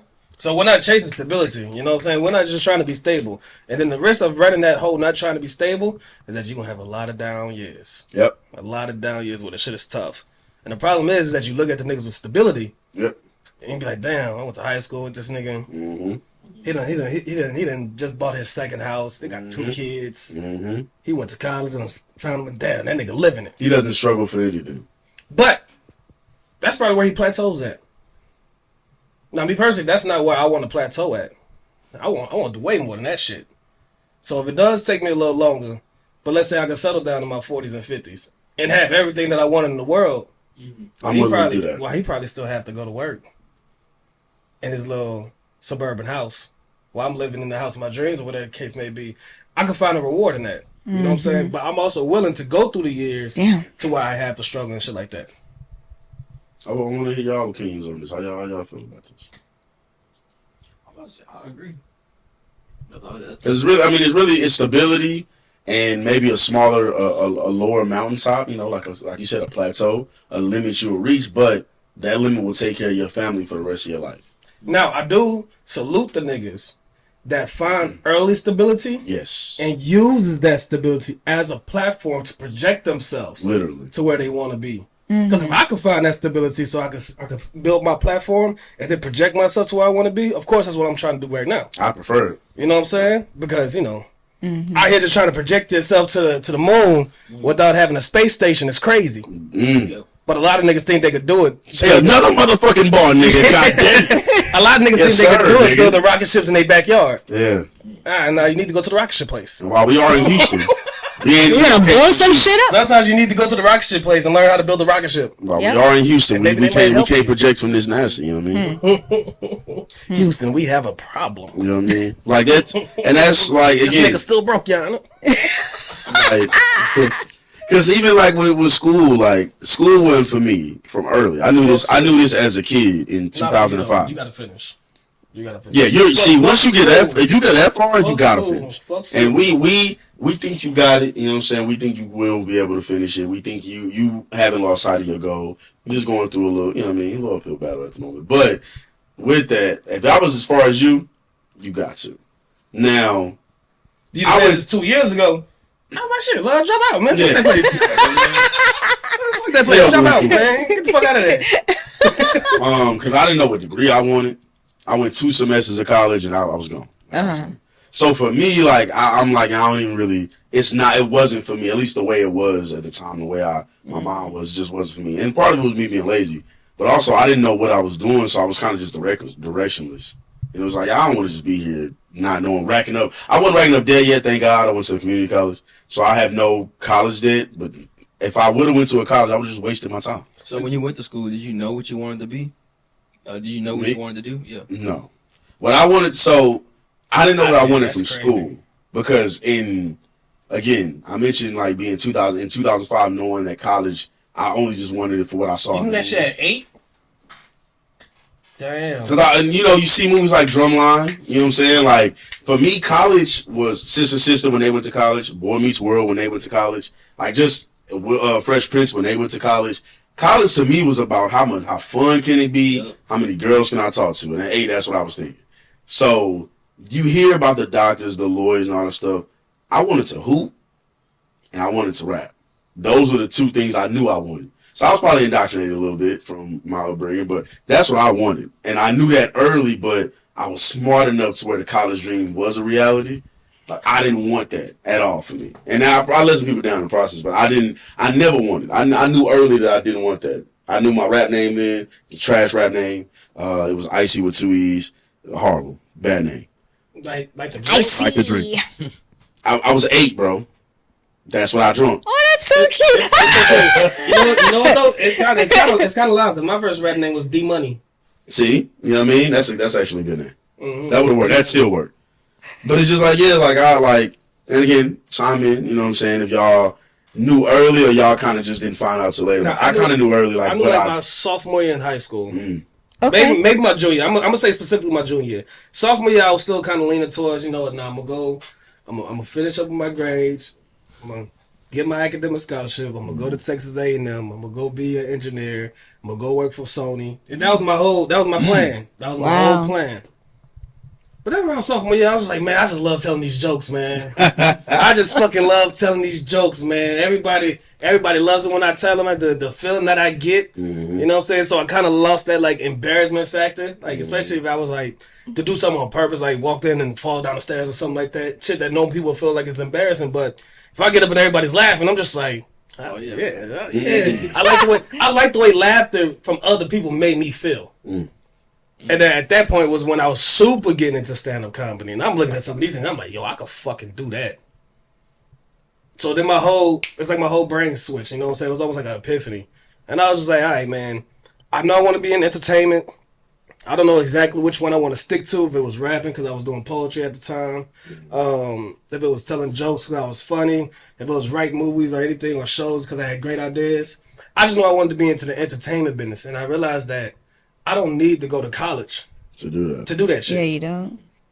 So once that happened, I was just like, well, then fuck college. I'm not going if it doesn't legitimately help me to get to where I need to be. Because a lot of people that are prominent in those fields, none of them either finished school or went to school. Mm-hmm. But they telling me I need to go to college, but I want to do what they doing. Mm-hmm. And clearly, from all their stories, they either dropped out or they never went. And some of them dropped out of high school. So it's just like, at some point, I'm gonna just have to get to it and stop being so fucking scared. And for the record, when I say I knew at 8, I don't know how to be a smart ass. Like, how you know exactly? Like, I meant, like, when I look back on my life, like, I probably had the words for it in high school. But at 8, I felt like, same when you felt like laughter was like your thing. I'm like, yo, my passions don't lie with being a doctor, lawyer, any of the other stuff. Like, I can tell what I like more already. And it has nothing to do with any of, like, what college is known for. And I knew I was legit funny at a young age. My parents would let me hang around the grown folks. That's how I knew I was legit funny. Yeah, my people did. Yeah, they let me hang around the grown folks because I could get off a smart, clean, dirty joke. You know what I'm saying? To where it might have double entendres to it. So in my mind it's clean, but I know in their mind they know what I'm thinking of when I say this, but it's proper to say because I'm not cussing or nothing like that. I was also a church kid, so I was always super funny in church too, where I kept cussing. So yeah, I've always been super fucking funny. So I was just like, man, at some point I got to use this gift because I've met so many people. It's just like, damn, there's no way that a lot of people just don't think the way that I think or the way that Steve thinks. You know what I'm saying? How quick we are to be funny with some things. And it's just like, yo, that has to be a gift. It has to be. Nah, man, I was potty mouth, man. Fuck shit, bitch. Oh my goodness. I was potty mouth for shit. I wasn't. Not around my people though. Not around my family. But people who like my friends who knew me, yeah, I wasn't. Good night. Fucking goddamn. He put some soap in that mouth. You know what I'm saying? Like a sailor, like that SpongeBob episode. You feel me? I used to That's go so tripping. funny. But nah, before, because you said something, I'm trying to remember. I wanna question you about it. But I do want y'all opinion on that. When did you realize maybe the normal quote unquote path that we're supposed to go wasn't for y'all? Or the pad that you. Okay, never mind. I like the way you cleaned it up. I'm gonna When let you I touch decided it. that I wasn't doing school anymore, and then went to go join the military. I might have said school just wasn't for me. Like how you were saying, like how you thought like, it was gonna be fun, parties, talking to a whole bunch of girls and all this other stuff. Like Niggas out there with no hoes. no, Is it that? it was like that. Just left in the dirt. It was like that. But I mean, at some point, like They said, "No, I had hoes. I'm say love." I had hoes. So like, like when it came to like, 'cause I still wanted to do something with myself. So like Yeah. doing all of that, I let my grades and everything start slipping. Yeah. So like school and then me wanting to have fun just wasn't mixing. So I decided just to leave school because I had some friends, my cousins, I have a lot of family members that's been in the military. Mm-hmm. I seen that you could be in the military, have your fun, and just live your life. Like, Oh, they gave you the lie a little bit, huh? I mean, that's exactly what it was. For I you? had fun in Germany. I had Oh fun in my Germany. goodness. Yeah, he had too much fun. The other stories I hear from like my family members that went, Mhm. they did not enjoy it. Damn. So They like, didn't enjoy it. I actually told my little brother about you today because he's 20, but he had like a leg injury, like his senior year. mm, But he's going to the Navy, so he just passed the pre-joint, the APLT. whatever's before it. Now he can take the real ASVAB, I guess is what it is, whatever it is. So he wants to go to the Navy. I'm happy for him, and he was Hope he ROTC gets kind of in, helped man. him I found heard his the like Navy's purpose. cool. For him, like he He's in didn't. the Navy. He's having fun. Yeah, I heard the Navy is I cool. heard the Navy's fun too. Yeah. So Heard the Navy and the Air Force and I is wanted, cool as shit. if I could have brought him today just to kind of talk to somebody who went through it. But yeah, ROTC in high school for him brought that nigga like super purpose. And see, we about to get to you. I was just saying that real quick. But yeah, he know how to do the twirl and shit. All that. He moved up high. That was like he was never like a super sports guy, although he got good at swimming. But that one was like, he got an ROTC that was like natural for him. I don't know what it was about it. It was the discipline it offered or whatever. So I don't think he's not like super America. No, he's not like that. But that gives him a level of structure that is good for him. If I would have went to the Navy too. Really? Yeah. That's another. I'm not a water reason- nigga like that. That's another reason why I went too, is because of structure and like taking to authority. Because if somebody told me something, Cause you was fucking wilding. I was wild. He was a wild boy. I was wild. And was a somebody wild told me boy. something that I didn't like, then I was just gonna immediately just blow up on them. I'm gonna say after going through that, and then going through that basic phase and everything like that, I was like, And I can't do nothing. I understand people going. So it kind of just instilled a little bit more discipline inside of me. Yeah. I needed that. I definitely needed that. If you ask Steve, because he's been around me probably more than you did, I definitely needed that. Damn. Z, Um. when did you find out that path that's laid out for all college students maybe isn't the one for you? Man, trying to think. It's kind of like back to what I said earlier. Like, if anything, I'm feeling it right now. Like, I don't be in Huntsville. I be trying to hide. I be trying to be out that bitch at all costs. And parts of me be like, damn, I should have went to this party. But at the same time, I'm like, there's nothing but trouble at that party. And whatever parties I'm meant to go to, that's where I would go. But right now, it's like I naturally am not pulled to those environments. Damn, that nigga won't shut up. Oh yeah. Damn. I don't know if it picks up on He all. said, fuck y'all talking about life pathways? Pathways. Let me tell you, I wanted to be a wild dog. You're ugly. Oh my They god. never let me out. I was gonna be a big dog. They told me I was gonna be outside, but bitch, this fucking wall here, man. But nah, so Can't ever chase the fucking squirrel I see, bro. I ain't gonna lie. So before I even ask Goose what I'm gonna ask him, I ain't gonna lie. Somehow I remember, and man, I related to this shit. And it ain't gonna be as deep as I'm making it sound. That SpongeBob episode when he wanted to be normal. Hi, how are you? Yeah. You know what I'm saying? Shout out Renzo. And it was just like How are you? when he wanted to be normal, I was like, yo, like, and he was living that mundane, monotonous ass life. Just like Working that I couldn't. cubicle. Like the same when Squidward went to the Squidward City or the Octopus City or whatever, and it was Everybody was the everybody same. doing the same thing every day. But you know what? Some people find real peace in that kind of stability. Yeah, and as I get older, I do want more stability in my life. Not like that though. I don't want sameness like that. I think like that no variance in it, like it's the same Every day. Same thing every day, all day. But like I said, some people find peace in it. You Right. know what I'm saying? That's Because how some people it's just like, all right, cool. This is my life. I got this job that I'm good at. It doesn't upset me. I go here, do this. I make my good money, pay for the house, take care of my kids, come back home to my wife, get off at 5, come back home, chill with them. Do the same thing the next day until my off day, so where I can take my family. We'll go somewhere, go watch a movie, and that be the whole life for the next 60 years, and they'll be perfectly fine with that. The scary part about that is, sorry, this is like, it's like similar but random. What if someone was married and one person felt like, oh, I love the stability of this, but then the other person like hates it, but they're married and they stay married? That sounds like torture. I don't know. That's a loaded question. Exactly. That's why I was like, this is about to go. Because that's a question that needs a lot of context. Mm-hmm. You know what I'm saying? Like, when the other person met the other person, was the stability already there, or were they struggling at first and then they got to the stability? So now the person done became born. Like, so if it's the second one, when they were struggling at first and then the other person found stability, and now the other person done became very predictable with how they are. So everything's the same all the time. It's a loaded fucking question, man. That's a loaded question. It was just like an impulsive, quick thought. And you know what? I think I done finally came to my answer.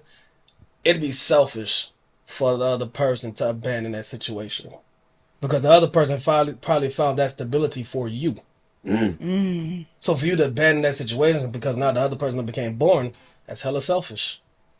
That's hella selfish. I know exactly what y'all saying.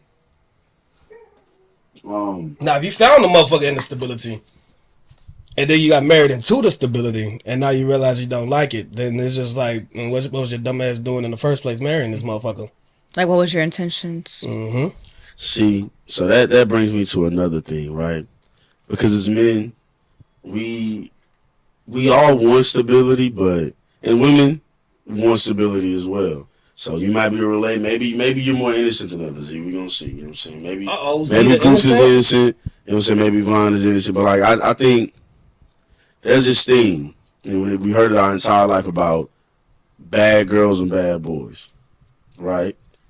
And what's fun and what isn't fun, or what's more, less boring, more excitement. What does that bring you, et cetera, et cetera. What do you feel like bad boys are more fun? Do you even care at your big age? You know what I'm saying? At my age, it does matter. I'm not really into bad boys. I don't know. Like, what do you consider like a bad boy? What do you consider a bad boy? I don't think I've dealt with bad boys. I think I dealt with. You say you're not into it. So what are you not into? Because this is the question. Okay. What am I not into? I'm not into people who are like they're just always into some kind of trouble. And if it's like trouble that's like rebellious, unpurposeful. Okay. So bad in the literal sense. Like literal, like just always get into some fucking trouble. I ain't want to have to be like, oh, hey, let's not get racist. Yeah, but not more like bad in the general sense of the because you meet somebody and they're like, damn, all you do is go out and have fun. He would probably get the moniker of, or she would probably get the moniker of, no, that's a bad girl right there, or that's a bad dude, whatever the case may be. How do you feel about those kind of people? Like, are those people more fun to be with? Like always going out. Yeah, whatever the case may be. Always going out, always having fun, always turning up. If it's like always 24/7 and like not handling business, are they still handling their business? If you're not handling your business, then that will be perfect world. If you're not handling your business, no. If you're not handling your business, hell no. Me, myself, I love socializing with people. I love connecting with people.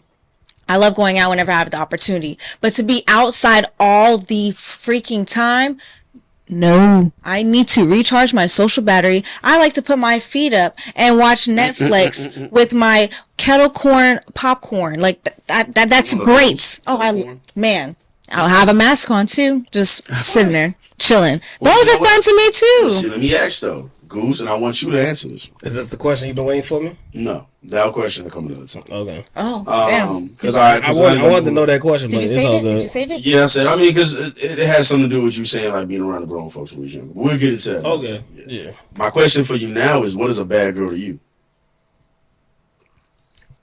A slut. Oh, He went for it. Yeah. I ain't gonna sugarcoat it. We know what a bad girl is. We know what a bad girl is. Why is that a bad girl? In what way? Just promiscuous with like everybody? Promiscuous with you? that would be so Promiscuous funny. girl. Oh, a girl that is known to be promiscuous. You know what I'm saying? She don't have to be that way with everybody, but she kind of has a reputation to where it's just like, yo, if she likes you, she gonna give it up, and she likes a lot of people. You know what I'm saying? Like, Damn. Is a promiscuous boy a bad boy? Yes, and you're a slut. You're a fuck boy. And you're easy, and you're insecure. Where did the insecure part come from? Because why do you have to get that many bodies? And I'm talking about people that like, not like, oh, they get, some people they lose their virginity and then like they go crazy a little bit. Serial fuckers, like after like years of virginity, like your virginity was like 8 years ago, and you still fucking like 10 bitches every month. What is wrong with Shit you? be good sometimes. Not 10 times a month. You just exposed 10 different people. I'm joking. Hey, look, if they was a virgin for a very long time, and then finally got their first little piece of cootie cat. You know what I mean? Shit, if I ain't never eaten no pizza before, and you take me to a CC's and I try that cheese pizza and they go crazy, I might want to see what this pepperoni talking about. Yeah. Damn, you telling me it's a lot of flavors of pizza? You ain't even introduced me to the one with the garlic on the crust. So they got a barbecue pizza? What is cheese stuffed? This piece is thicker than other ones. This piece is thinner than other ones. This piece is a little darker, but it's a little saucy. Shit, I gotta try them all. This piece got toppings on it. I'm talking pizza buffet. You might get freaky with it. This piece has pineapple. What is that like? That's a great example. That's funny as shit. You ain't never been to a mall food court. You telling me all this shit is in here? Can we eat it all today? Can we come every day? That's a funny ass example. The shit be like that, man. Oh, But we my all goodness. know. We all know what the bad girl See, is. here's my thing, right? Oh, man.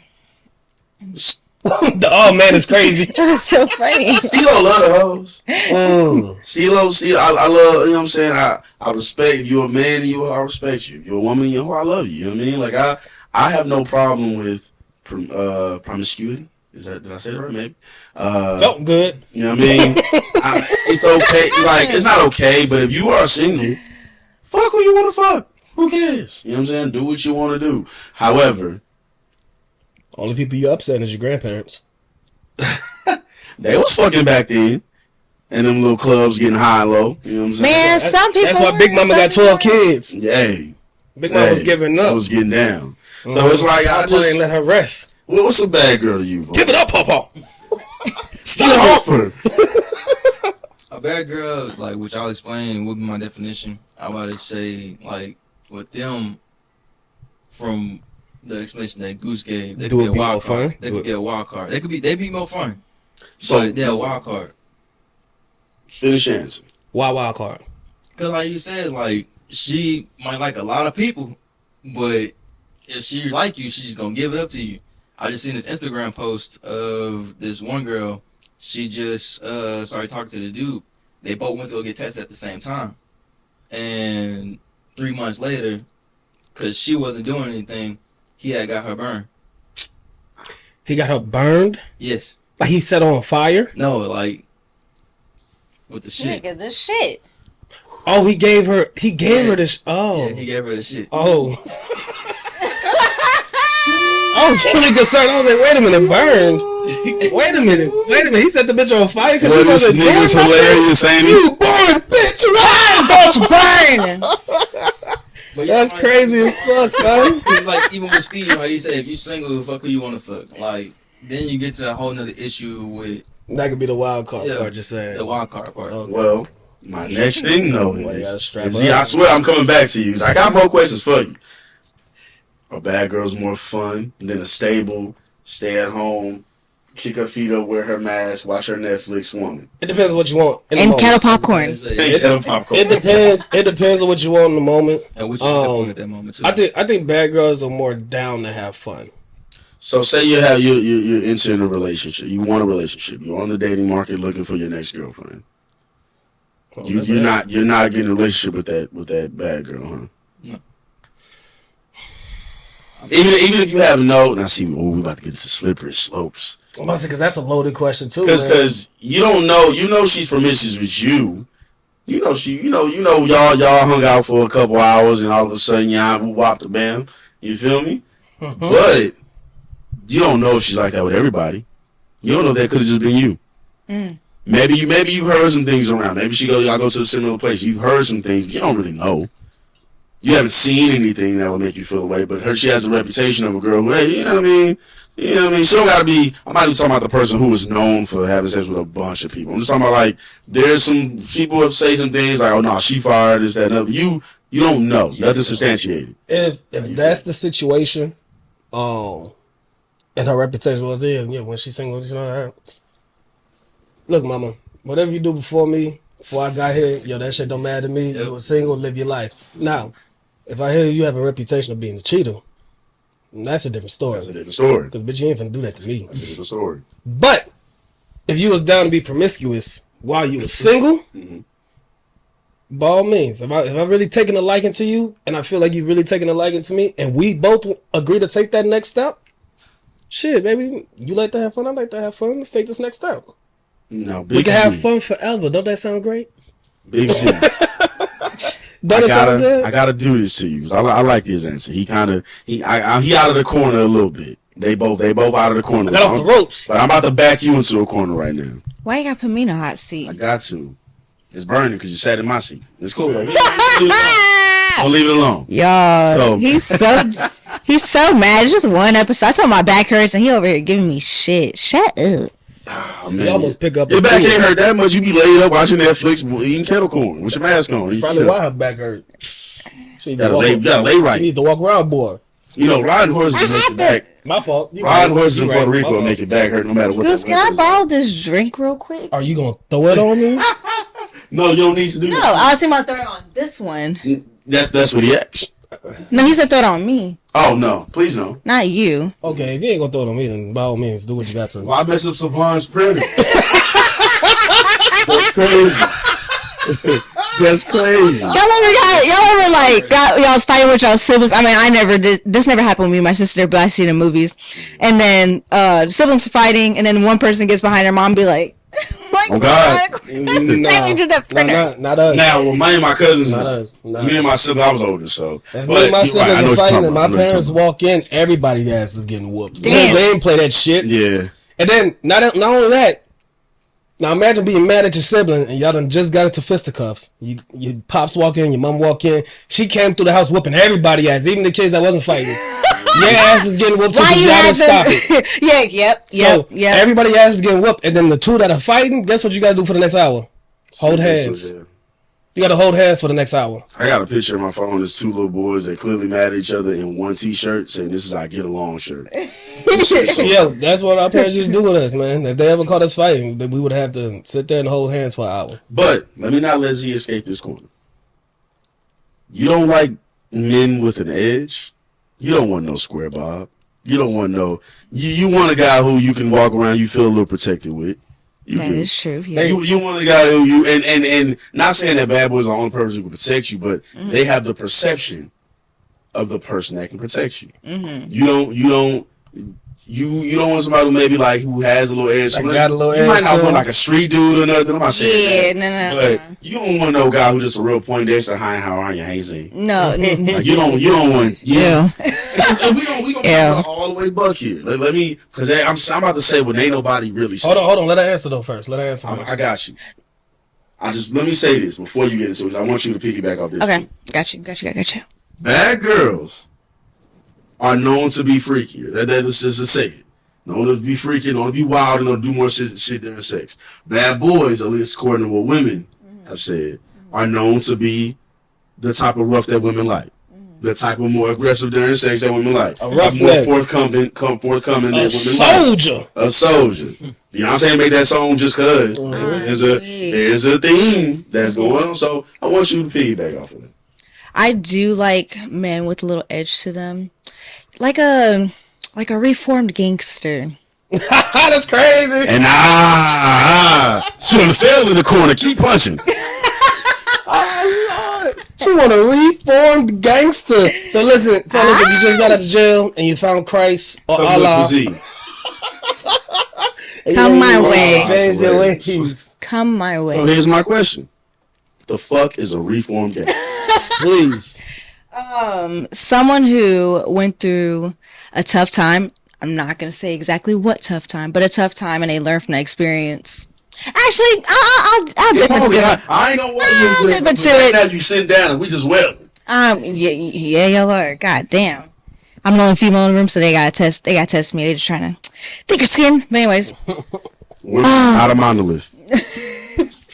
But no, yeah. Men who possibly went to jail. I don't know about prison. But prison's another level. Good night in the county. You're reformed. For a speeding ticket. Nah, I remember I was dating this one dude. He was back in the day, and I don't know if it was true or not because later he ended up being a liar. But anyways, he was part of like Crips and Bloods, like that shit. Always gangster. He said he was both. No, I said it like that because I don't want to say part of gang it was that. It was. I don't want to say which one, but it was double ragged. Yeah. Baby, I'm a Crip. I'm a Blood. I'm a Vice Lord. I'm a GD, And I'm in MS-13. Most dangerous nigga alive, baby. But no, yeah.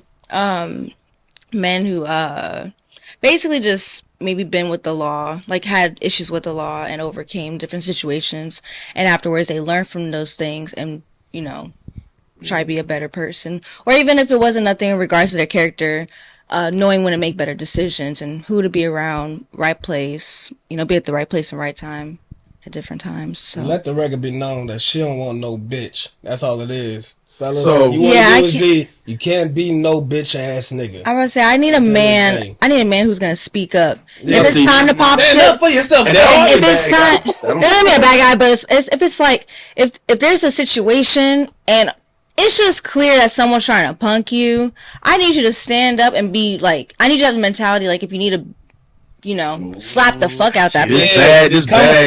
Come up out here in front of your girl, get beat up like your daddy used to, nigga. This bad combo gets deep because now I want to ask you something before I go back to the fellas. Okay. How can I phrase this? You better find out. Have you ever tried to change a bad boy in your life? In your youth, you ran into that roughneck, Crip, Blood, and GD. No. And you had to you never, not once, because there's a lot of them who got that story of they were messing with that knucklehead. He kept being a knucklehead. And they just thought, well, I mean, he'll change. You never thought that you was dealing with a guy and you could think to yourself, if I could just keep working with him or working on him, I could change him? Even if it wasn't a quote-unquote bad guy. Say he had problems with... You saw his potential, but there was a lot that he wasn't had problems there. like work attendance or work ethic or something. Or communication. Yeah, we really got to go work ethic. Maybe he was just naturally rude to you because he grew up a bad boy. He didn't speak. He was more rude than. Yeah. I've had. That was a bet. Like when y'all went that deep into the explanation, I would say yes in regards of communication. Sometimes communication would be off, or just understandings. Sometimes in relationships you need to agree to disagree.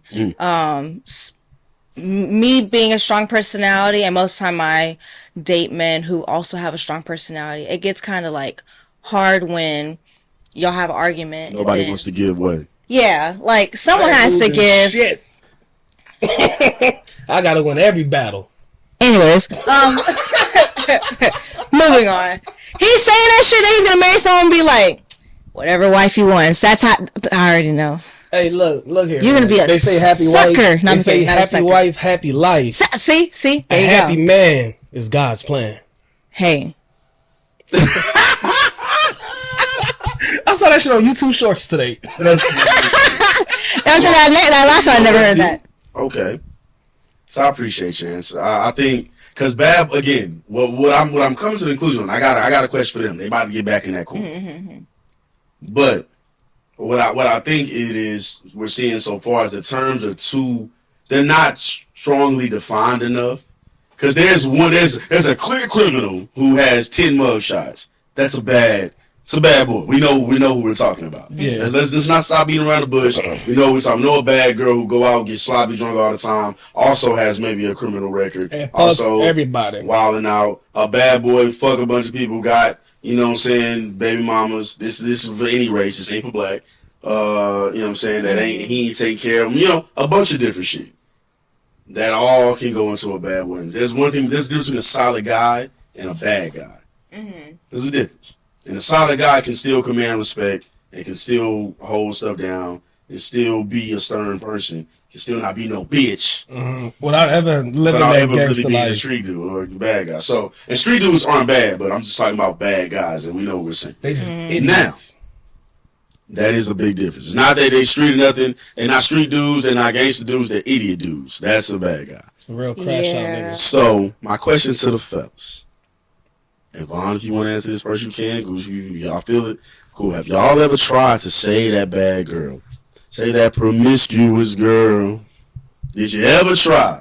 Did you ever see potential in her? Did you ever say, you know what? I can change her. Not with a bad girl. Maybe a broken girl, but not with a bad girl. You know what I'm saying? I've seen a broken girl and think, oh yeah, I can easily fix that up. I can fix you. Yeah, I can easily fix that up. You know, but with a girl that I know has been promiscuous, never. Now, if I have taken a liking to some quote unquote bad girls, you know what I'm saying, but I'm not here to save you. I got him. I'm not here to save you. He said he got me, but my back is never in the corner. Vaughn, you want to say anything? Because I got this nigga. I said, no, I haven't. Only because, like, I came to the realization that early on, like, people, they gonna be who they are. Like, if you try to change them, it's only What's a gonna slut? Always a slut. it's only gonna make them not like you more because they gonna be like, They're gonna this is resent. They're gonna exactly how I resent was you. before I met you. Why are you trying to change me? Right. Yeah. So I just came to the realization that people gonna be who they are, and then like you could speak up and say what you don't like, but don't try to press that upon nobody else. And don't try to change when you meet me. I want that promiscuous bitch. Don't know. I want to take it slow with you, but you sucked John's dick last week. What are we doing? That nigga Terry Bone. And they took you on no dates. I took you on 4 days and they get touchy yet. Nigga never or something. Nah, I'm just trying to change my life. I done found Jesus now. You done found Jesus now. God was always here. So, here's why I got you. Oh Goose. my Well, I goodness. may have. I may not. So, Goose, you said if you know about this woman's promiscuity, you can't do it. Not try to save her, no. I try to save it. Why couldn't you try to save it? Because saving her almost sounds like trying to fix it. You know what I'm saying? And like Savon said, if you are what you are, I ain't gonna try to fix it. Well, let me not But say fix I it, have but taken- could you cuff that? Let me not even say save. Save is strong, right? Say would you cuff that woman who you know about her promiscuity? If I have a certain liking to her, shit, why not? If I have a certain liking to her, why not? And if I demanded the respect that I should demand, then let's do this. Now, if you do something on me, I ain't gonna be mad at you because you are who you are. But it's all right, baby. Now I gotta let you go. Yeah. So I'm not gonna be afraid that you might do something to me. You know what I'm saying? I would hope that you wouldn't, so that we could stay together forever. But I'm not gonna be afraid if you do it, and I ain't gonna be mad if you do it because I know who you are. But I'm gonna just let you know. Feel free to do what you want to do. You just ain't gonna do this shit here. I'm just have to cut you off. I'm gonna have to let you go. I didn't have them like I thought I did. But you know that's why I asked those questions because I was like, before I think I got them, let me ask him some stuff. I like your answers. Okay. Now what I think. Oh my goodness. Nah, I don't have like strong opinion. I mean, again, I think we know what bad girls are technically, and for most men, I don't mind women with a body counter who's done some things in the past. Especially at our age, we're talking to women who. So I don't just talk to young women. So, and I'm with somebody else. But if I wasn't with her and I was talking to women around my age, they usually been in college. They usually been, if they weren't at a college, they've been to colleges. They've been to parties. They've been, and we're in Houston. So it's a whole Yeah. Every part of the city, there's some type of bar, club. Then you got the main bars and clubs, and you know how things go down out here. So she could have been in the club with Drake before. You know what I'm saying? She could have been around somebody, or not that. Like she could have done anything. Like Houston's it's a big enough city where, I mean, you run into people who've been in college for 4 years. She might have 20 bodies. That's okay. In a semester. Ugh. And some of them might be in a semester. You just gotta. Yuck. It's all about discernment at that point. I don't consider those bad women. However, if they aren't getting themselves checked, it's a bad woman to me. Now look, if you're not getting yourself checked, if you're not being safe, you are a bad woman because then your judgment is off. It's not your actions fine. Your judgment. I didn't think it was gonna pull out that much, man. Nothing got on you. Party foul. I would never disrespect you like that, Vicky. I want you to beat my ass. Almost keep your trick on me. Yeah. That's because you've been talking to me sideways. But look, for the past 3 episodes. Sideways. Get on them. Get on them. See, before I wasn't sitting sideways. See, now I'm sitting sideways, so I can only talk to you sideways. That's all I can do, see. That's all I can do. But I've been a single man, for a little second. So, of course, naturally. Damn. Of course. Fuck you. Fuck you.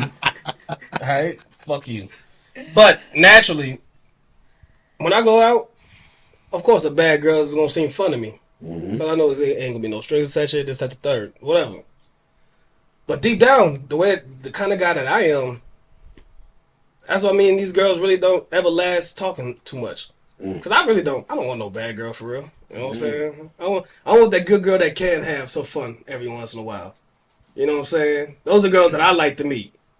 Every once in a while, I was just like, damn, look, popped out again, huh? It's been a couple months. How's your life going? But if I see you all the time, I was like, wait a minute, bitch. he said, wait a minute, bitch. Wait a minute. Baby, where are you? Yeah, wait a minute. But yeah, naturally, I do want a good girl. I do. So I'm pretty sure you want. I don't want to assume for you, and I want you to be able to answer. Pretty sure you want a good girl, right? Yeah, but have you ever tried to save that bad girl? Would you ever cuff a girl who's looked at with maybe some type of history, or you're not so sure about what she got going on, or you don't know if she's the most responsible? You probably I thought you answered first. You might have did answer it first, but I'm just saying. Yeah, I think he went into more detail. That's probably why I'm asking. So if you answer, just go into some detail, man. Like what are some no-nos in terms of would you cuff a known hoe? Yeah. I wouldn't cuff a known hoe. I would. Nigga scared. I'm definitely scared. Yes. Like, yeah, protect yourself, shoot. Because if they're a known hoe, like, they know what it is. Like, they're going around and they picking like certain things from certain people that they like, because in order to go ahead and either give it up or go ahead and show them give them that attention. So maybe I see her around a lot, like how Goose said, they're just out. Like, maybe I see them around a lot, and then one day, like, I just happen to be there, and I'm like, okay, you happen to be in the mood. The juice done got you loose. Yeah. Then it's like, all right, like, I'm getting that attention and everything like that, but at that time, then it's your turn, huh? Yeah, at that time, it's just my turn. Like, and then, like, some people, when it's their turn, they end up head over heels, and they just think like, okay, this could be a continuous thing and things like that. Yeah, they fuck up the turn. They try to take the whole cake for themselves. Like, nah, nigga, just get your piece, bro. And I'm just not. I'm here with my plate. Nigga, move. Like, if that time happens, okay, cool, but I'm not that type of person to go ahead and cuff them, because I've seen how they operate, and it was just my turn. But let's just say, in the midst of you fucking with shawty, you know what I'm saying, for a little second, y'all start to build this chemistry. Like over time? Y'all start to build this chemistry. And now y'all feelings are starting to tie a little bit stronger into each other, to where she is willing to take that next step with you. But you know of a history. Is that still going to hold you back? So it will all depend on that time in between us making that connection. Like, are you still doing are you still doing what you're known for? Because, like, that will always set the back of my head. Like, okay, cool. Like, you still doing this. Of course, we're building a connection. And now I'm taking a liking to you. But at the same time, I'm not going to want to go ahead and cuff that. Because that's in the back of my head. So would it be better for you? Let's just say she was still doing it while y'all was still, because y'all was never a thing for real, right? But y'all was just so cool every time y'all hung out that y'all done started building this certain kind of almost unbreakable connection to where when y'all see each other, y'all just have to be around each other. But let's say she's been honest with you this whole time, and you do know that she's still moving around. But then in that same sense of honesty, she looks you in your eyes and tell you, "Hey, but all that shit's done if we take this next step." Are you trusting that? That was tough. I'm gonna eliminate all context here to get my real answer from you. I'm gonna say yeah. I'm gonna go ahead and do it. Liar. We built that connection. We built that connection, and the whole time it was just that honesty built around it. Like, it wasn't like you was hiding stuff from me, and you just came up front, and then we kind of talked about it beforehand. But who knows what happens later on? Like, if it happens, like you said, it's not gonna happen over here with me. Like, So sometimes with love, you just gotta be willing to like lose. Yep. You know what I'm saying? You gotta be prepared for that day. You gotta be willing to lose her. You know. Like I tell niggas all the time, yo, don't give 100% of yourself to that girl. Baby, don't hurt me. If she walks away, brother, you leave with nothing. Don't hurt me. I got a donut analogy. If I come in with a box of donuts and I give her all 12 donuts and she decides to leave, like I'm hungry now. No more. But if I come in with 12 donuts and I save 3 for myself, and then she decides to eat these donuts and leave, but at the end of the day, I still got 3 donuts. I'm gonna be good. I'm gonna go get me another box soon. okay. It's hard to go get another box when all your donuts is ate because you done gave it all away. Don't give yourself. I'm too hungry for this fucking analogy. Don't give 100% of yourself to these niggas. Right, Like, I'm really doing a box of donuts now, nigga. You know what I'm saying? fresh, hot You feel me? from Shipley's or Krispy Kreme. My first time having donuts. You told me they got filled donuts? What you say? I was about to say what she said, Krispy Kreme. How y'all feel between this little debate between Krispy Kreme and Shipley? Shipley's, nigga, all day. Nigga, Texas, nigga. I'm a real big Shipley's, nigga, bro. I just like donuts, fam. It's like, yo, I don't give a fuck. Is it fresh? That's my question. Is it fresh? Are they Was fresh? it made this morning? Krispy Kreme is cool. That regular glaze is cool, but I like Shipley's more, man. It's more fluffy. You know what I mean? I was about to say, I've only had a Krispy Kreme donut one time, but I've never had their donut holes. Like, I think that would be Have you ever the had tiebreaker. donuts fresh? Yeah. Nigga, what you think? I like Krispy Kreme. This I like Krispy Kreme. I knew it. I knew. I can tell, like, some people, like, when they said, like, they had a Krispy Kreme donut, and then they went to the gas station and got, like, one of them honey buns. It said it tastes just like a honey bun. They're lying, bro. I don't agree with Hey, you. man, when they lie to you, call them liars. You thought it Call them tasted like a liars, honey man. bun? I don't think it's Fuck like no. honey bun. That's Like, just Because a honey bun, their icing is a little bit more, I guess, looser, and then Krispy Kreme kind of like is more hard. I mean, Like, I feel like it dries on harder than, and because that's Well, you like gotta that's get 'em when the light plastic. It's in comes the on, plastic. mama. That's why when that light comes on, you gotta go get it. You gotta go get it when it's nice and Give that fresh. 5. Take your mask off. Go get them donuts. I ain't gonna lie. Like, I like Shipley's more, but to me, yeah, saying it tastes like a honey bun, I think niggas be trying to make everything taste like something that ain't. Yep. Like, nigga, that is a donut. That is clearly a donut. If I bite into a blindfold, it's a donut. Like, it's a donut, man. I ain't gonna bite into it and be like, damn, is this Little Debbie's? What is this? Not Little Debbie. Yeah, that might be a honey What is bun. this? Yo, this hot dog tastes like a hamburger. God damn.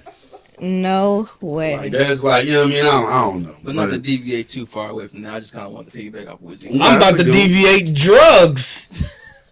Have you tried them? Hey, that's how we got it written on the board. It's drugs with a question mark. But look, check it out. Talk about it.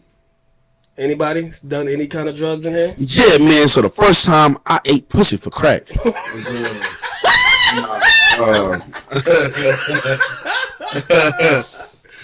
Yeah, I was in that alleyway. Nah, so Jesus. so My goodness. I'm probably I don't know about you, Z, so I won't throw you in that because you smoke a good amount.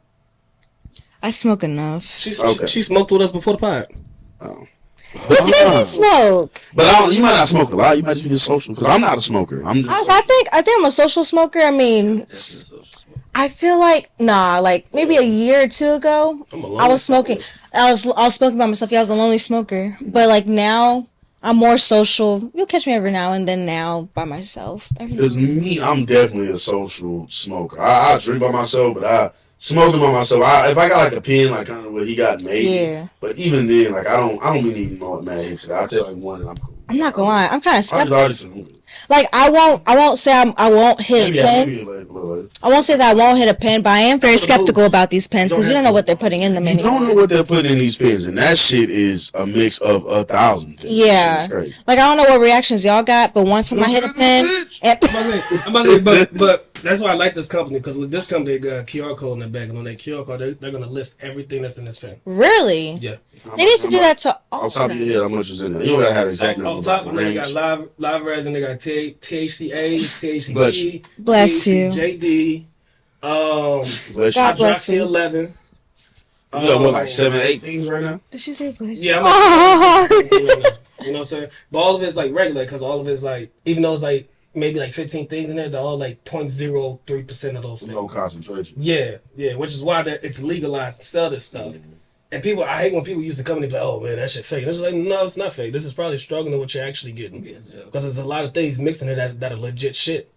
It's just small percentages. But at the end of the day, when you mix all of it, it becomes one big percentage. Yeah. And now you're still smoking on 99% THC. That's like mixing 5 liquors and one's 81%, the other one's 17, the other one's 99. Just a little thing. You know what I'm saying? Yeah, little tidbits in it the whole way. By the end of it, you drinking 10%. But some of them be giving me a headache. Like I be getting like a strong, aggravating pain, sharp pain right here on some of them. I'm like, this isn't normal. So like, I'll hit some pens, but y'all won't catch me doing it all the time. I'm probably not used to taking in that amount of concentration because THC is like squeezed out of the the plant, the leaf. Yeah. So like it's just a different concentration of what you normally usually taking in. Mm-hmm. Have you done any other drugs though? Shrooms. I did that. Shrooms. That's it. I want to. No, I'm playing. Shut up. The Emmy probably heard was Molly. I want to try Molly one day. You do? I do. Pop the Molly. I'm sweating. One day. Say? So, of course, I smoke weed. I did try shrooms. And I actually did try Molly. It was on my birthday when I actually did try crack. I was like, nah, he was tell joking, me the shit. How was it? Try Molly. I might have said it just. At first, I didn't feel it. After a while, you start, kind of knowing that it's coming onto you. And then, like, not gonna lie, I was hot. I was asking niggas in the club. You was sweating like a motherfucker. I was asking everybody. How many times you use the restroom? I heard it makes you pissy too. About like 3 times. It's a lot of times, little shit. So like, alcohol do the same though. Yeah. I was over there going around because at first I didn't sweat or anything like that. I just felt hot, so I kept going around asking, "Are you hot? Like you hot?" And then people sound, "I'm good." And then like later on in the night, that's when I started sweating. I'm like, "Bro, y'all sure y'all not hot?" Like I'm. But no, nigga, it's 16 degrees outside, bro. What the fuck? Y'all sure y'all niggas ain't hot, bro? Niggas like Montclair and doing that. What's that one video that dude did where he had put the pills in his mouth and he was all on the camera with his tongue and shit like that? It's time for the percolator. Yeah. I want like that. Y'all niggas for sure y'all not hot, bro. Nah, I ain't gonna lie. For me, I ain't tried nothing like crazy. I do Molly and ecstasy. I kind of want to slightly try it. Mm-hmm. Especially ecstasy, I heard is like a party joke. They damn the same thing, but if they're not the same thing, is that LSD the same thing, right? No, LSD is not. No. LSD is acid. I did acid before. I did LSD. When they go to like raves and shit like that. Yeah, there you go. Something like that would be it. They do that there, and they do ecstasy there and shit like that. Yes. Isn't LSD the effects of it? Isn't it the same as shrooms? Yeah, but if you take enough of it, it's stronger. Not necessarily. Oh, it's not. But I've heard it's the effects, but it's stronger. Like so it's the way that I try to explain it to people would be like shrooms. What shrooms will do to you is that it'll take something that's already there and probably start making it look a little different. Okay. What acid is gonna do is gonna put something that's not there at all right in front of you. Mm. I think you gotta do more higher doses though, because when I did acid, it didn't put nothing there that wasn't already there. Okay. But I did a small dosage. I didn't eat much. So like I did. When I did it was triple dip. That's probably Yeah. That's probably crazy, man. Whew, nigga, koala bear over there? Dog, we was riding down. As soon as my shit kicked in, because it was weird, right? Because when we bought it, you know, so my boy was going off to the Navy. Jordan, he was going off to the Navy, so we was having like a little going away party. Mm-hmm. We ran out this motel. Everybody was like, yo, let's do acid. And I was just like, I think I'm good, but somebody need to watch us. And then they was like, no, man, Cole watching us. And I was just like, all right, man, fuck it, man. It's your going away party, fuck it, let's do it. So we bought a triple dip acid, one tab. Everybody, take it. 15 minutes in, everybody I'm with that took it, they started tripping. They're having a blast. Except for my man, I ain't gonna say his name. But he gonna know who I'm talking about when I say it, especially my cousin. You know what I'm saying? My cousin, he was having a bad trip. That nigga was having the worst night of his fucking life. I had to stop looking at this nigga because I was just like, yo, I don't know if that's gonna happen to me or if what these niggas is doing is gonna happen to me. Because these niggas out here acting like they're in the WWE and they're having a blast. This nigga's crying in the corner praying in hymns. And I'm looking at the nigga that gave us it. I'm like, bro, did you give me the shit that he gave? Did you give me the shit that you gave them? And maybe like 20 more minutes go by. Everybody's still tripping. I'm just sitting on the bed. Mind you, we took it all at the same time. So the nigga that gave it to us, he looked at me, he was like, yo, how you feeling? I said, man, truth be told, I ain't gonna lie, man, I'm just really high. Like, man, I'm enjoying it. We had a good movie on. I'm watching the movie. I'm like, bro, I'm just really high, bro. I don't think this shit's really working. And he was like, dog, that shit was triple dip. That ain't kicked in yet? I said, nah, man. Maybe give me a dud. I don't know. He was like, you know what? Here, take another one on the house. Damn. He said, take another one on the house. Oh my God. That's why you was seeing shit now, at this time, these two niggas are still over there having the fucking time of their life. My cousin is now, like, preaching to the corner. Oh, my God. You know what I'm saying? He's in some other world. I don't know what fucking world he is. I don't want to be in his world, but I want to be in these niggas' world. I take the other one as soon as I put that bitch on my tongue. Then I had to let it dissolve or nothing. As soon as it touched my tongue, shroom, that's what it felt like. Damn. Everything became bright. Colors was beautiful. I'm feeling good. I feel like I'm hearing music, but I don't even know if somebody's playing music at the moment. It was just a bunch of colors rushing. It's colors that I've never really seen before. We end up getting kicked out. It's a long story. We're going to save that for the Patreon, the real story. We end up getting kicked out. We decided to go to Whataburger. We're driving down 2920. Buy the Whataburger. And 2920 is so fucking bright at this moment, it looks like we're driving down like Hollywood Avenue or something like that. Damn. I'm seeing palm trees coming out the ground. I'm seeing pineapples sprouting up. I kept asking. I was like, yo, where the fuck are we right now? You're not advocating for drug use on this podcast. Yeah. I was like, yo, where the fuck are we right now? What the fuck is going on? This nigga was in a movie. And they was like, nah, bro, we about to hit Whataburger. I said, yeah, but where are we? What state are we in? Like, what? Texas, nigga. Well, I don't know what state he's in, 2920. I said, but nigga, this don't look like no goddamn 2920 to me. Allegedly, they was in Texas. But that didn't happen to me when I took shrooms. You know what I'm saying? When I did the shrooms, it was just like... You was chilling, huh? My buddy had like a trash bag in the corner when we was watching the TV. You know what I'm saying? And the way that he had it knotted up, it looked like a ninja that was crouching down with a sword behind him. So at one point, I'm watching the TV, and you know how like when you're driving at nighttime and you see like an animal, but the only way you know it's an animal because you can see its eyeballs light up at you? Yeah. So I'm watching the TV, and every once in a while, I feel like I'm seeing eyeballs light up in this corner, and I look and I'll see it dash away, or like put his head down. I was just like, what the fuck? Mm-hmm. So I'm watching TV. So now I'm trying to watch the trash bag because I don't know who the trash bag is, and at first it wasn't that of me. I keep seeing it pick his head up, put his head back down. When I look at it, pick his head up, put his head down. Now at one point I just screamed out. I said, yo, we might have to beat this nigga up in that corner over there.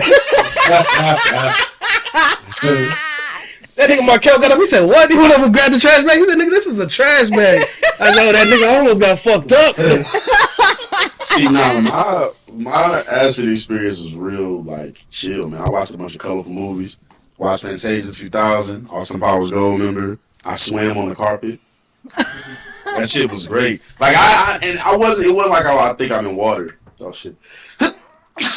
Damn. Bless you. Apologize. So, when I thought, okay, I'm in water right now. It's like, no, this carpet is soft as fuck, and I want to swim. That's literally what I said, like, out loud. And it was just so, like, peaceful. But again, I only had one tab. Like it was. Again, we are not advocating for drug use on this You said. Say no. Drugs is lame, kids. No Unless matter you how wanna much see- fun we say we had unless while you we wanna took see them. colors and see the world differently. Yeah, and have a great time listening to music and shit like that. The music, yeah. Yes, The movies we watch was jamming. And then we go outside. I go outside and I'm like sitting and it's a windy day.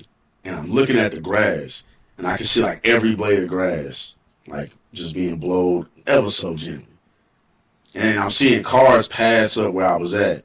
I just kind of driving by, the lights bright as shit. I'm just like, so it was nighttime, so it wasn't like I didn't have his experience, like when things was popping up. It was like, and I told people I was all like, yo, we are just a speck of life on this massive ass world. Like we barely, I had one of them existential, like, I was swings, I wasn't even like trying to fake it. Like I dead ass, like, yo, we ain't shit. Like, He had a good experience. I was trying not to die. I didn't know yeah, what my shit the was fuck flowy, was I'm not going gonna on, hold man. you. But my worst ever drug related experience, and I do want to ask all y'all about that. My worst ever is I ate too much of the edible, like a weed edible. Man. I was told that I could eat half of this brownie because the person I got it from had already tried it the day before. So I was like, okay, it's just kind of weak. I'm like, all right, but you know I've never done an edible before, right? Another people. Like, yeah, but I trust. I'm like, okay, cool, trust. I ate half of this fucking brownie, and I couldn't, like, my motor functions were. Remember those old drug commercials where the lady was, like, flat in the chair, like, pancake laid up, and she's your mind on weed, or, you know what I'm saying? On drugs. That was me, dead ass. Like, I could not, like, after a while, like, I ate Pop-Tarts. I killed eating Pop-Tarts. I fucking ate both of them at once. Bit into them shits with some blueberry joints when I was hitting. My mouth was so fucking dry. I laid down. I could barely like move or function. I really couldn't get up for real. Like had my life been on the line, I was cooked. I was cooked. It wasn't even like that for LSD. Like LSD, I would have been able to move around. I was somewhat functioning, even at the peak. Everything was just funny. That acid situation was probably my worst experience because of how everything unfolded after. You know what I'm saying? Because we did get caught. Yeah, we got caught by parents. I ain't had goof for that. Man, that was my cousin though, man. It was all, that nigga know, nigga. You know it was all your fault. We got caught, nigga. It was all your fault. But besides that, any other situation that was like very bad, I was just like, damn. None of them had nothing to do with me, but it was with somebody that I was with or somebody that I was taking care of at the moment. You know what I'm saying? Like at one point, my girlfriend at the time, she had a bad experience when we smoked some weed, and I had like some wine with us. You know what I'm saying? But she forgot to tell me that she was on some medication before I picked her up, and she wasn't supposed to be drinking. You know what I'm saying? So that shit got really weird, and had to take her home. And when I dropped her off, I run the doorbell, run back to my car, jump in my car. As I'm pulling off, her mama come running out the house. You better not leave. I'm calling the cops right now. I said, fuck. Boom, put that bitch in park. I said, oh my God. And she was like, you better come inside and wait till my husband get here. And I'm thinking, shit. This nigga's gonna kill me. He gonna try to do something. I go in the house. I'm trying to find something I could pick up and sit next to. I decided to sit like next to the couch. Had like a lamp right there. And I was like, bro, if this nigga attack me, I'm gonna just bash him over the head with this lamp, WWE style. You know what I'm saying? Right. Pops come in eventually. You know, I sit there for like an hour. Pops come in eventually. His wife is telling him what happened. Comes down, sits next to me, and then immediately just starts busting out laughing. I was like, oh, thank fucking God. I was like, thank God. Oh, he was laughing. He had a fucking laugh. Like, tears was coming out of his eye. He thought the situation was so fucking funny. Because he was like, my daughter's lame. Like, she don't even smoke weed. And he was like, you must be a really cool guy to get her to do shit that she said she'll never do. Look at that. Wow. And then he had to tell What me. a turn of He's like, events. nah, me and her mama smoke weed every day. Like, we still smoke.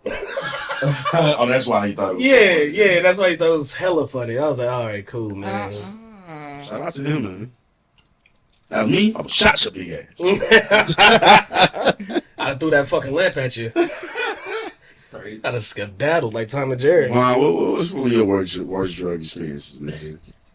You don't gotta go super detailed, I was man. 19 at the time. I don't know if that Do was not advocate for underage drug usage on this podcast. 19's not underage. What was it? I think what's like wax and tabs and everything like that, like tabs. Yeah. So like that was getting a little more popular. So I went over to like this little house party. This dude, he comes out and we're all smoking, and he was all like, "Hey man, y'all got baby lungs? Y'all start talking all this shit," because he was doing like a mini dab, like a little mini dab machine. So he had one of those. So I was like, okay, I'll try a dab. And then like, my man raised no bitch, huh? so he didn't use the little small one he had. It was He pulled out the big rig. It came in a suitcase. Yeah, he pulled out the big rig. Oh yeah. It came in a suitcase. He had all the little wax tabs and everything like that. And he said he gonna give me a small one. And I was like, I'm gonna take the whole thing. He said he's gonna put a small one up in there. So he grabbed a little thing, and I'm looking around at everybody. They're looking around like, oh shit! He don't even know how small it should actually be. so he put it up in there, and I was like, "That's small." And he's talking about some. Yeah, I'm gonna say everybody else could. I'm like, Yeah, he was actually showing you some love. That's what it was.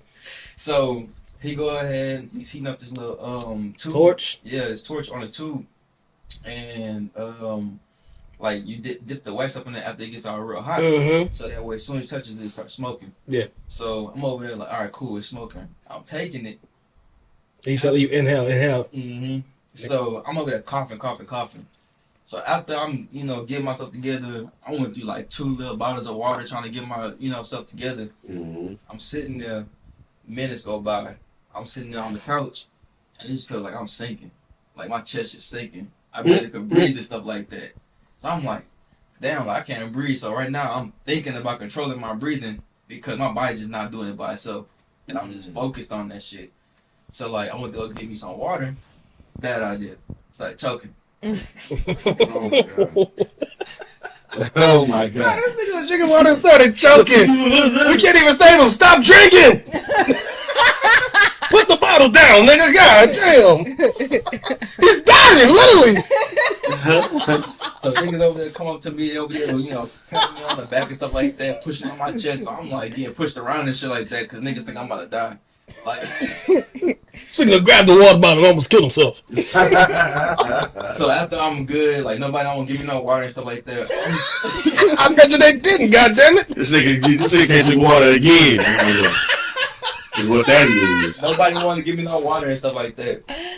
So I'm over there just like, damn, like I'm still focusing on my breathing, but at the same time I'm thirsty because I'm mouth dry. I'm like, damn, like This nigga breathing hard as fuck. Nigga dry his mouth I could out. tell I was breathing hard because like the person that was sitting next to me, they kept looking over like, Ew. Is this nigga about to die next to me? I should probably get the fuck about this house party. This nigga can't drink water. He's breathing like SpongeBob right now. What? yeah, I'm about to say that was my worst experience because I was like, damn, like when he said it was gonna be small, like he didn't give me a small one. I couldn't breathe. I almost drowned drinking some water. Nigga almost drowned on dry land. Oh my god! No, that is fucking hilarious. Like, anytime I see somebody like with like anything to do with dabs, man, unless it's like a little pen, I'm cool. He said, keep that shit away from me. I forgot how to drink water off of that shit. See, you're the worst drug experience if you got one. Wait, hold on. That nigga was wild. Bro, I had to slow down. I almost started hiccuping. You almost started choking. Yo, I can just imagine a nigga trying to stop himself from choking because he choking on water by drinking more water.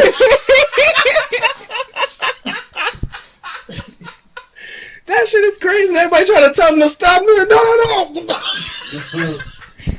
But I need you. I got a deep Why this shit ain't going down? Nigga just panicking. Put it down. But I'm choking. No, I swear I just went down the wrong pipe.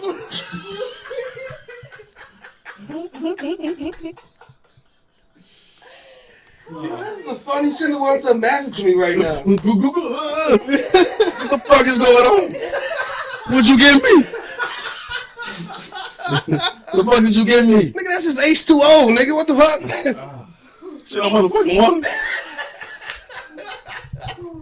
They almost had to call the ambulance on you.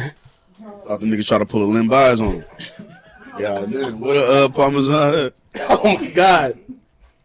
Make sure I can drink it. That might have been. Oh, it's right here. That might have been the funniest story told on this pod. Yeah. Man. That nigga said I started drinking water and started choking. Oh, I can only imagine. Oh my goodness. Because you're already panicking about the weed. Like, because you overthinking everything. Now you choking on water?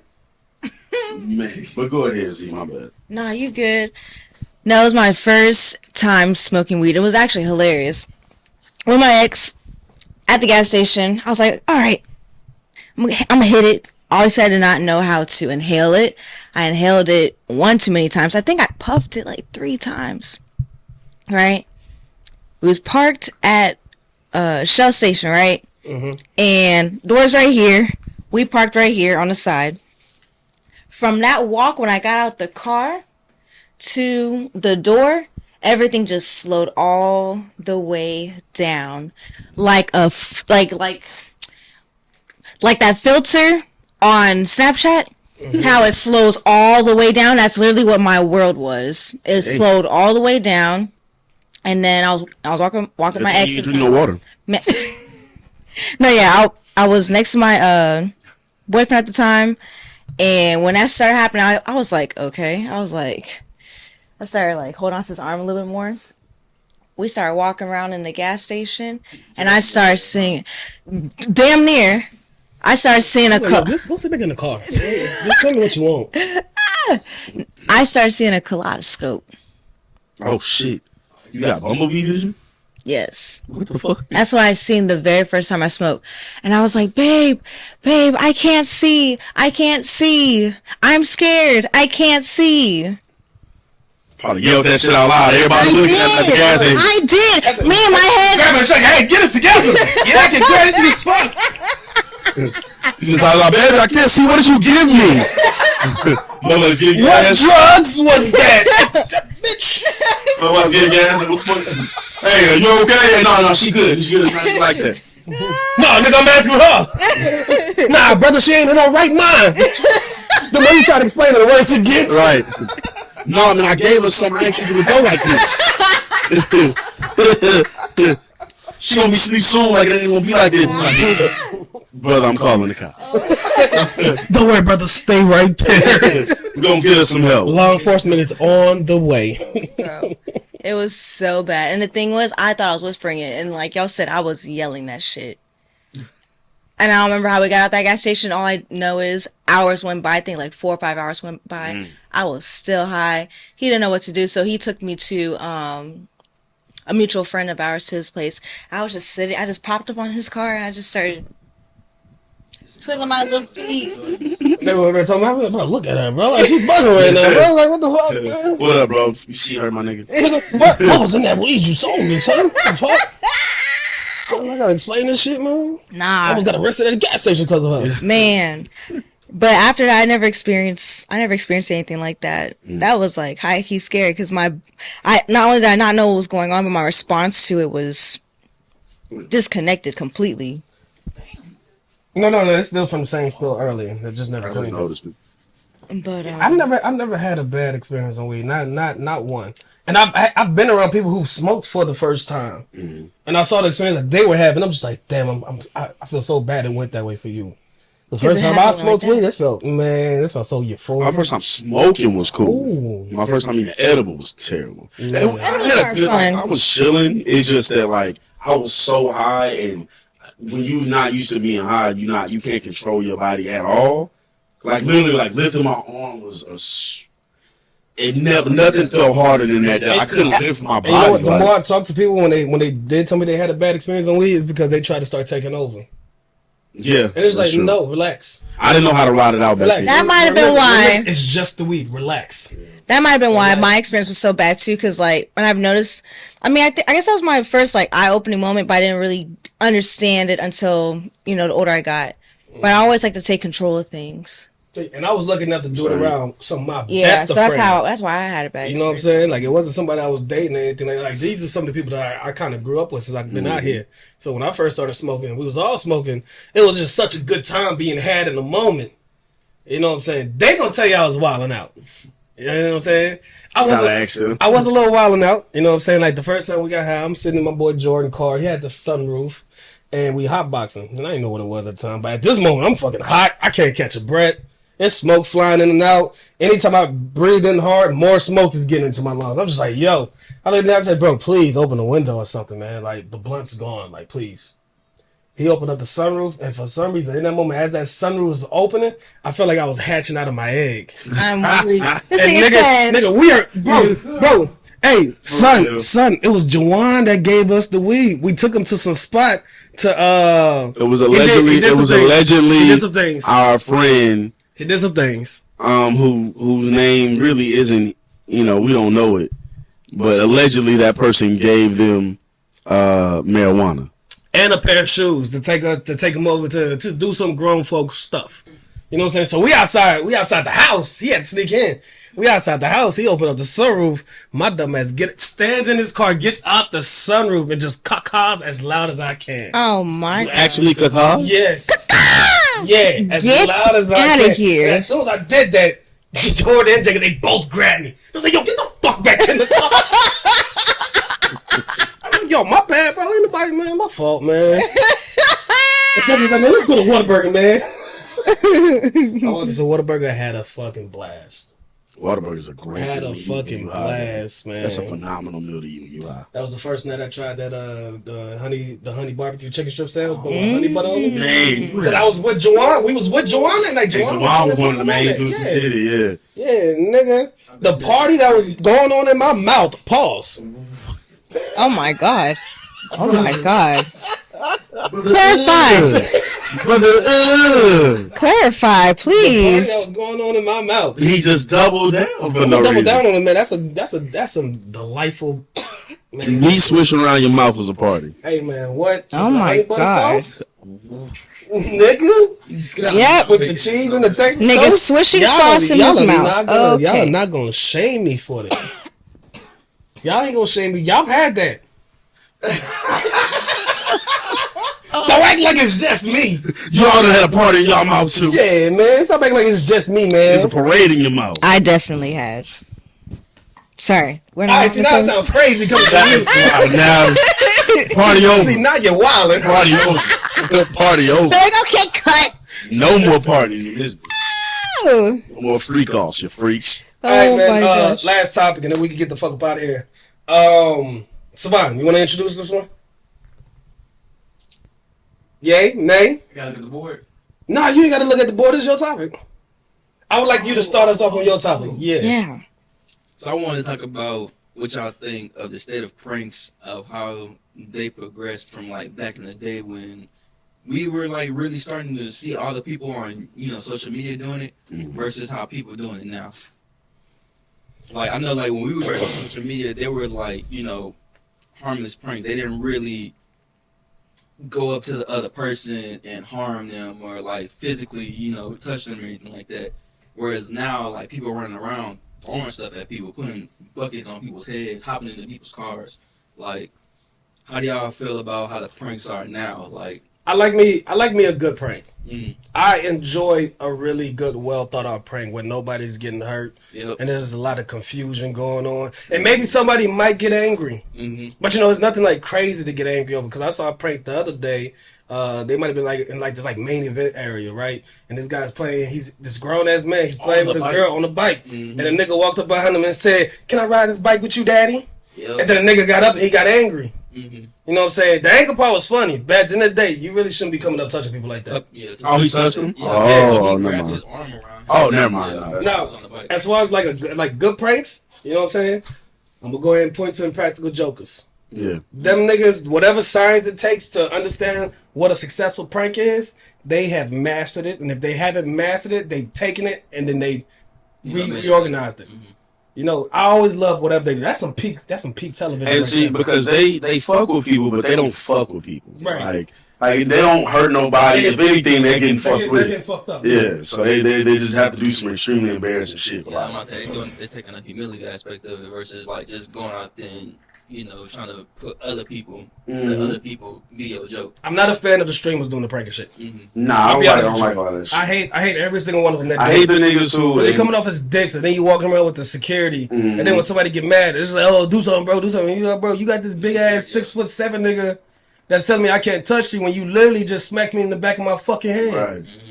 Matter of fact, where my gun at? Right. Where my gun at? Shoot his big ass. I'm gonna shoot his big ass and I'm gonna beat the fuck out you. Cause see, like, one of the videos I see on Twitter, this dude, like, there was one of the escalators in the mall, going up the escalator. I'm pretty sure y'all seen this video, maybe not. And he tells the girl, like, hey, can I talk to your girl? Like, I ain't gonna lie to you. I'm gonna do exactly what that nigga did in the video. That nigga, he grabbed that nigga, yanked him over. But see, and then he stopped. I don't know if it was for real or not. He stopped. The dude kind of got up all aggressive, like, yo, it's a prank, bro. I want to punch that nigga in his face. I ain't gonna lie to you. I'm not even involved in nigga, but it's like, bro, like, you don't play with me like that, though. That's unnecessary. Like, don't. He could have just said it, but I wouldn't like to say the saying either. But then to touch my girl, it's like, bro, what the fuck is wrong with you, bro? Like, yeah, don't play around with me like that. Yeah, like, you know that's what I'm saying? weird. I don't care if you're trying to film this for your YouTube. Don't. Hey, guess what? We about to go super viral. You know what I don't? When somebody is technically getting hit with something, but I don't necessarily mind it. Like when they, not when they just peg somebody, but saying like they throw something up in the air on like an owl or something. Yeah, I ain't like them videos when they peg the shit out of somebody and then like duck and shit. They kind of funny, but like they be throwing that shit kind of hard. I only appreciate it when it's like the soft stuff. You know Yeah, like when they throw like a pillow at somebody, and then they got people on the other aisle start throwing mad pillows over there. That should be funny. Yeah, that's cool. That should be funny. But then again, those be the same kind of niggas that also go in fake pranks, and I don't like fake pranks either. Yeah, I don't like fake pranks. You know what I'm saying? Because fake pranks, as soon as I see it, I be like, nah, this isn't. But that's what I was gonna get to as well. Do you think, because like a lot of people now, when they see them on social media, they're on stage, this and that. Do you think pranks are starting to get too out of hand to where they feel like they have to go ahead and stage them? I think everybody keeps trying to up the ante. They keep trying to go past, but if they not staging it, they going too far. Like, I ain't gonna lie, way back when we was younger, that dude put him in the coffin. I ain't like that nigga. That nigga did the shit. Yeah, because he was like, as a nigga who worked, my first job was HEB. If a nigga would have came in at HEB and laid on some shit like that. Yeah, he's going through vandalizing shit. Yeah, like I'm pretty sure he's not picking picking up. I didn't like Boom Gang when he was popping at first. I know he changed his life and shit, but like he was just running around like fucking up shit. It's like, bro, that's not even funny. Yeah, it's not funny. It's not even entertaining. You literally are fucking people's job. You're not helping them. I mean, truth be told, bro, I don't even think they have to up the ante for real. You know what I'm saying? I don't think they do either. There's this white dude. I always forget his name. Roman Creates or something like that. Mm-hmm. Real big on YouTube. He does a lot of pranks where he's up in the ante, but he's only up in the ante on the financial side of things. Like he did a prank maybe like a year ago to where people would park their cars, get into the grocery store, and they'll take their cars and move it to a different parking spot. Something simple like that. But when the people came out, Ross Creations, yes, I like the way that he does his pranks because nobody's getting hurt. It's very meticulous and it's super, super funny every time when you see these people's natural reactions because he does have the money to kind of up the ante. There's also some guys that I follow on like I don't love that, but I don't mind it because that's funny. Yeah, I mean he does a bunch of real funny shit. I think that's what he did. He had called like exterminators. Like he had a trained bear be in somebody's house, and he was calling exterminators to come and exterminate the bear at the house. All right, don't put a trained bear in my crib. If I see it. But that's a nigga to me that's trying to up the ante, but he's doing it the correct way. Okay. But then on the flip side of that, you don't always have to up the ante. There's these and maybe it's only because of their situation. There's this people on TikTok and YouTube that are triplets. Right? So they do a lot of these triplet pranks, and every single time the reactions are so fucking funny, it's like, yo, you don't need to stage those. You know what I'm saying? Everybody dress up in the same fit and make this person go crazy because they're seeing the same person. That shit is funny. There's some black guys on TikTok that I follow that go around, doing like question pranks, like the nigga that does the prank that I love is like the fake joke. He'll say a joke, and he'll be like, what does a shoe and a finger have in common? And they'd be like, what? And he'll be like, lasagna. And then the other person will start like fake giggling. And he'd be like, yeah, you get it? You get it? Explain it. I need, send me more videos like that, please. I need that. Because I seen one of them. He's trying to explain it too, like. Was that the one where it was a black dude being interviewed or something? I forget what he said. He was like, nah, because like he was dead ass like trying to say nah, because like I don't know if it was lasagna, but it was just a usual. It was like nah, because like lasagna, like he was really trying to explain it. And they'd be like, explain it.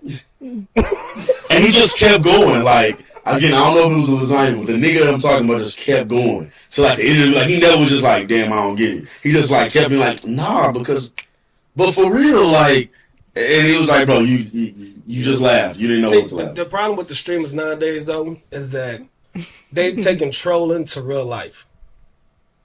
And a lot of people who are like normal civilians like us, that shit's not really funny to us. That might be funny to the little kids right now because that's all they got to watch.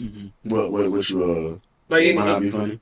The trolling shit. Like, I hate that. Taking the Twitter trolling that we built and doing it in real life. Real life, yep.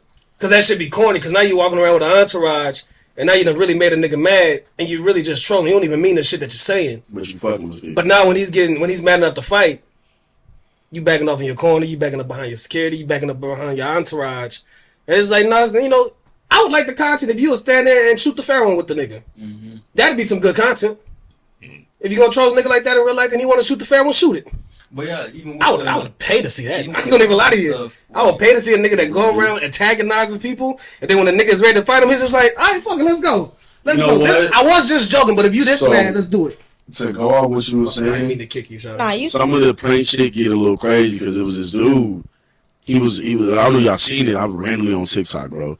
Which TikTok just got banned, or just got voted to get banned. If they don't, the people who own it don't sell it. I just seen that. Like one of them sites that report on like government shit just posted that. But on TikTok was a nigga riding around LA, like notorious LA hoods, looking for fades. That was his thing. Like that nigga would be like, I can find a fade here. Ain't no fades here. So the nigga just keep riding around. And he'll get into the spot. Like, he never showed the video, at least not on TikTok. But then like he'll get back in the car, you would tell like the nigga breathing hard and shit. Might even show like a knuckle or something. Like them niggas, I ain't gonna lie, them niggas scrap out here like for real, but I got me one though. Like he'll say shit like that. It'll be so I don't know if that shit's real or not. At that point, that ain't even pranking. That's like crash dummy shit. You pop out a nigga. Like, he was some of those he like hopped out on somebody, didn't like cut the video or something. It's like nigga, somebody might shoot you, bro. Like you can't be doing that. That's a little extra. I wouldn't do it. If we were gonna do pranks or anything like that, I would want it to be on the level of Impractical Jokers. Yeah, I would love that. So we have like a whole. We go to like the mall. I am actually down to film that one day. I'm so. At one point, it'll be weird, but I'm not stepping on my box. When I went back to go watch it, you know what I'm saying, because it's on HBO Max now. When I went back to go watch it, and I was watching all the seasons, and I was thinking, damn, why haven't black people tried this? And I thought, black people can't really try all the shit that they do. We're not going to get the same reaction. We're not going to get that open friendliness from everybody that these innocent, corny white people... We're not going to get it from white people. We're not going to get it from white people or black people, that open friendliness. Right. But if we start to build a reputation, maybe then. But even then, like, in the later years of Impractical Jokers, it's just kind of like, y'all don't know who these guys are yet?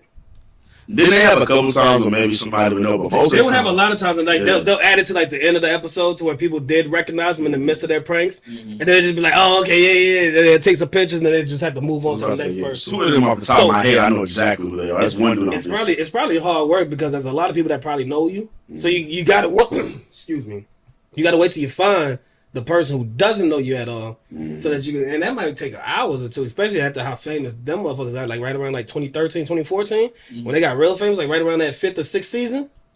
Man.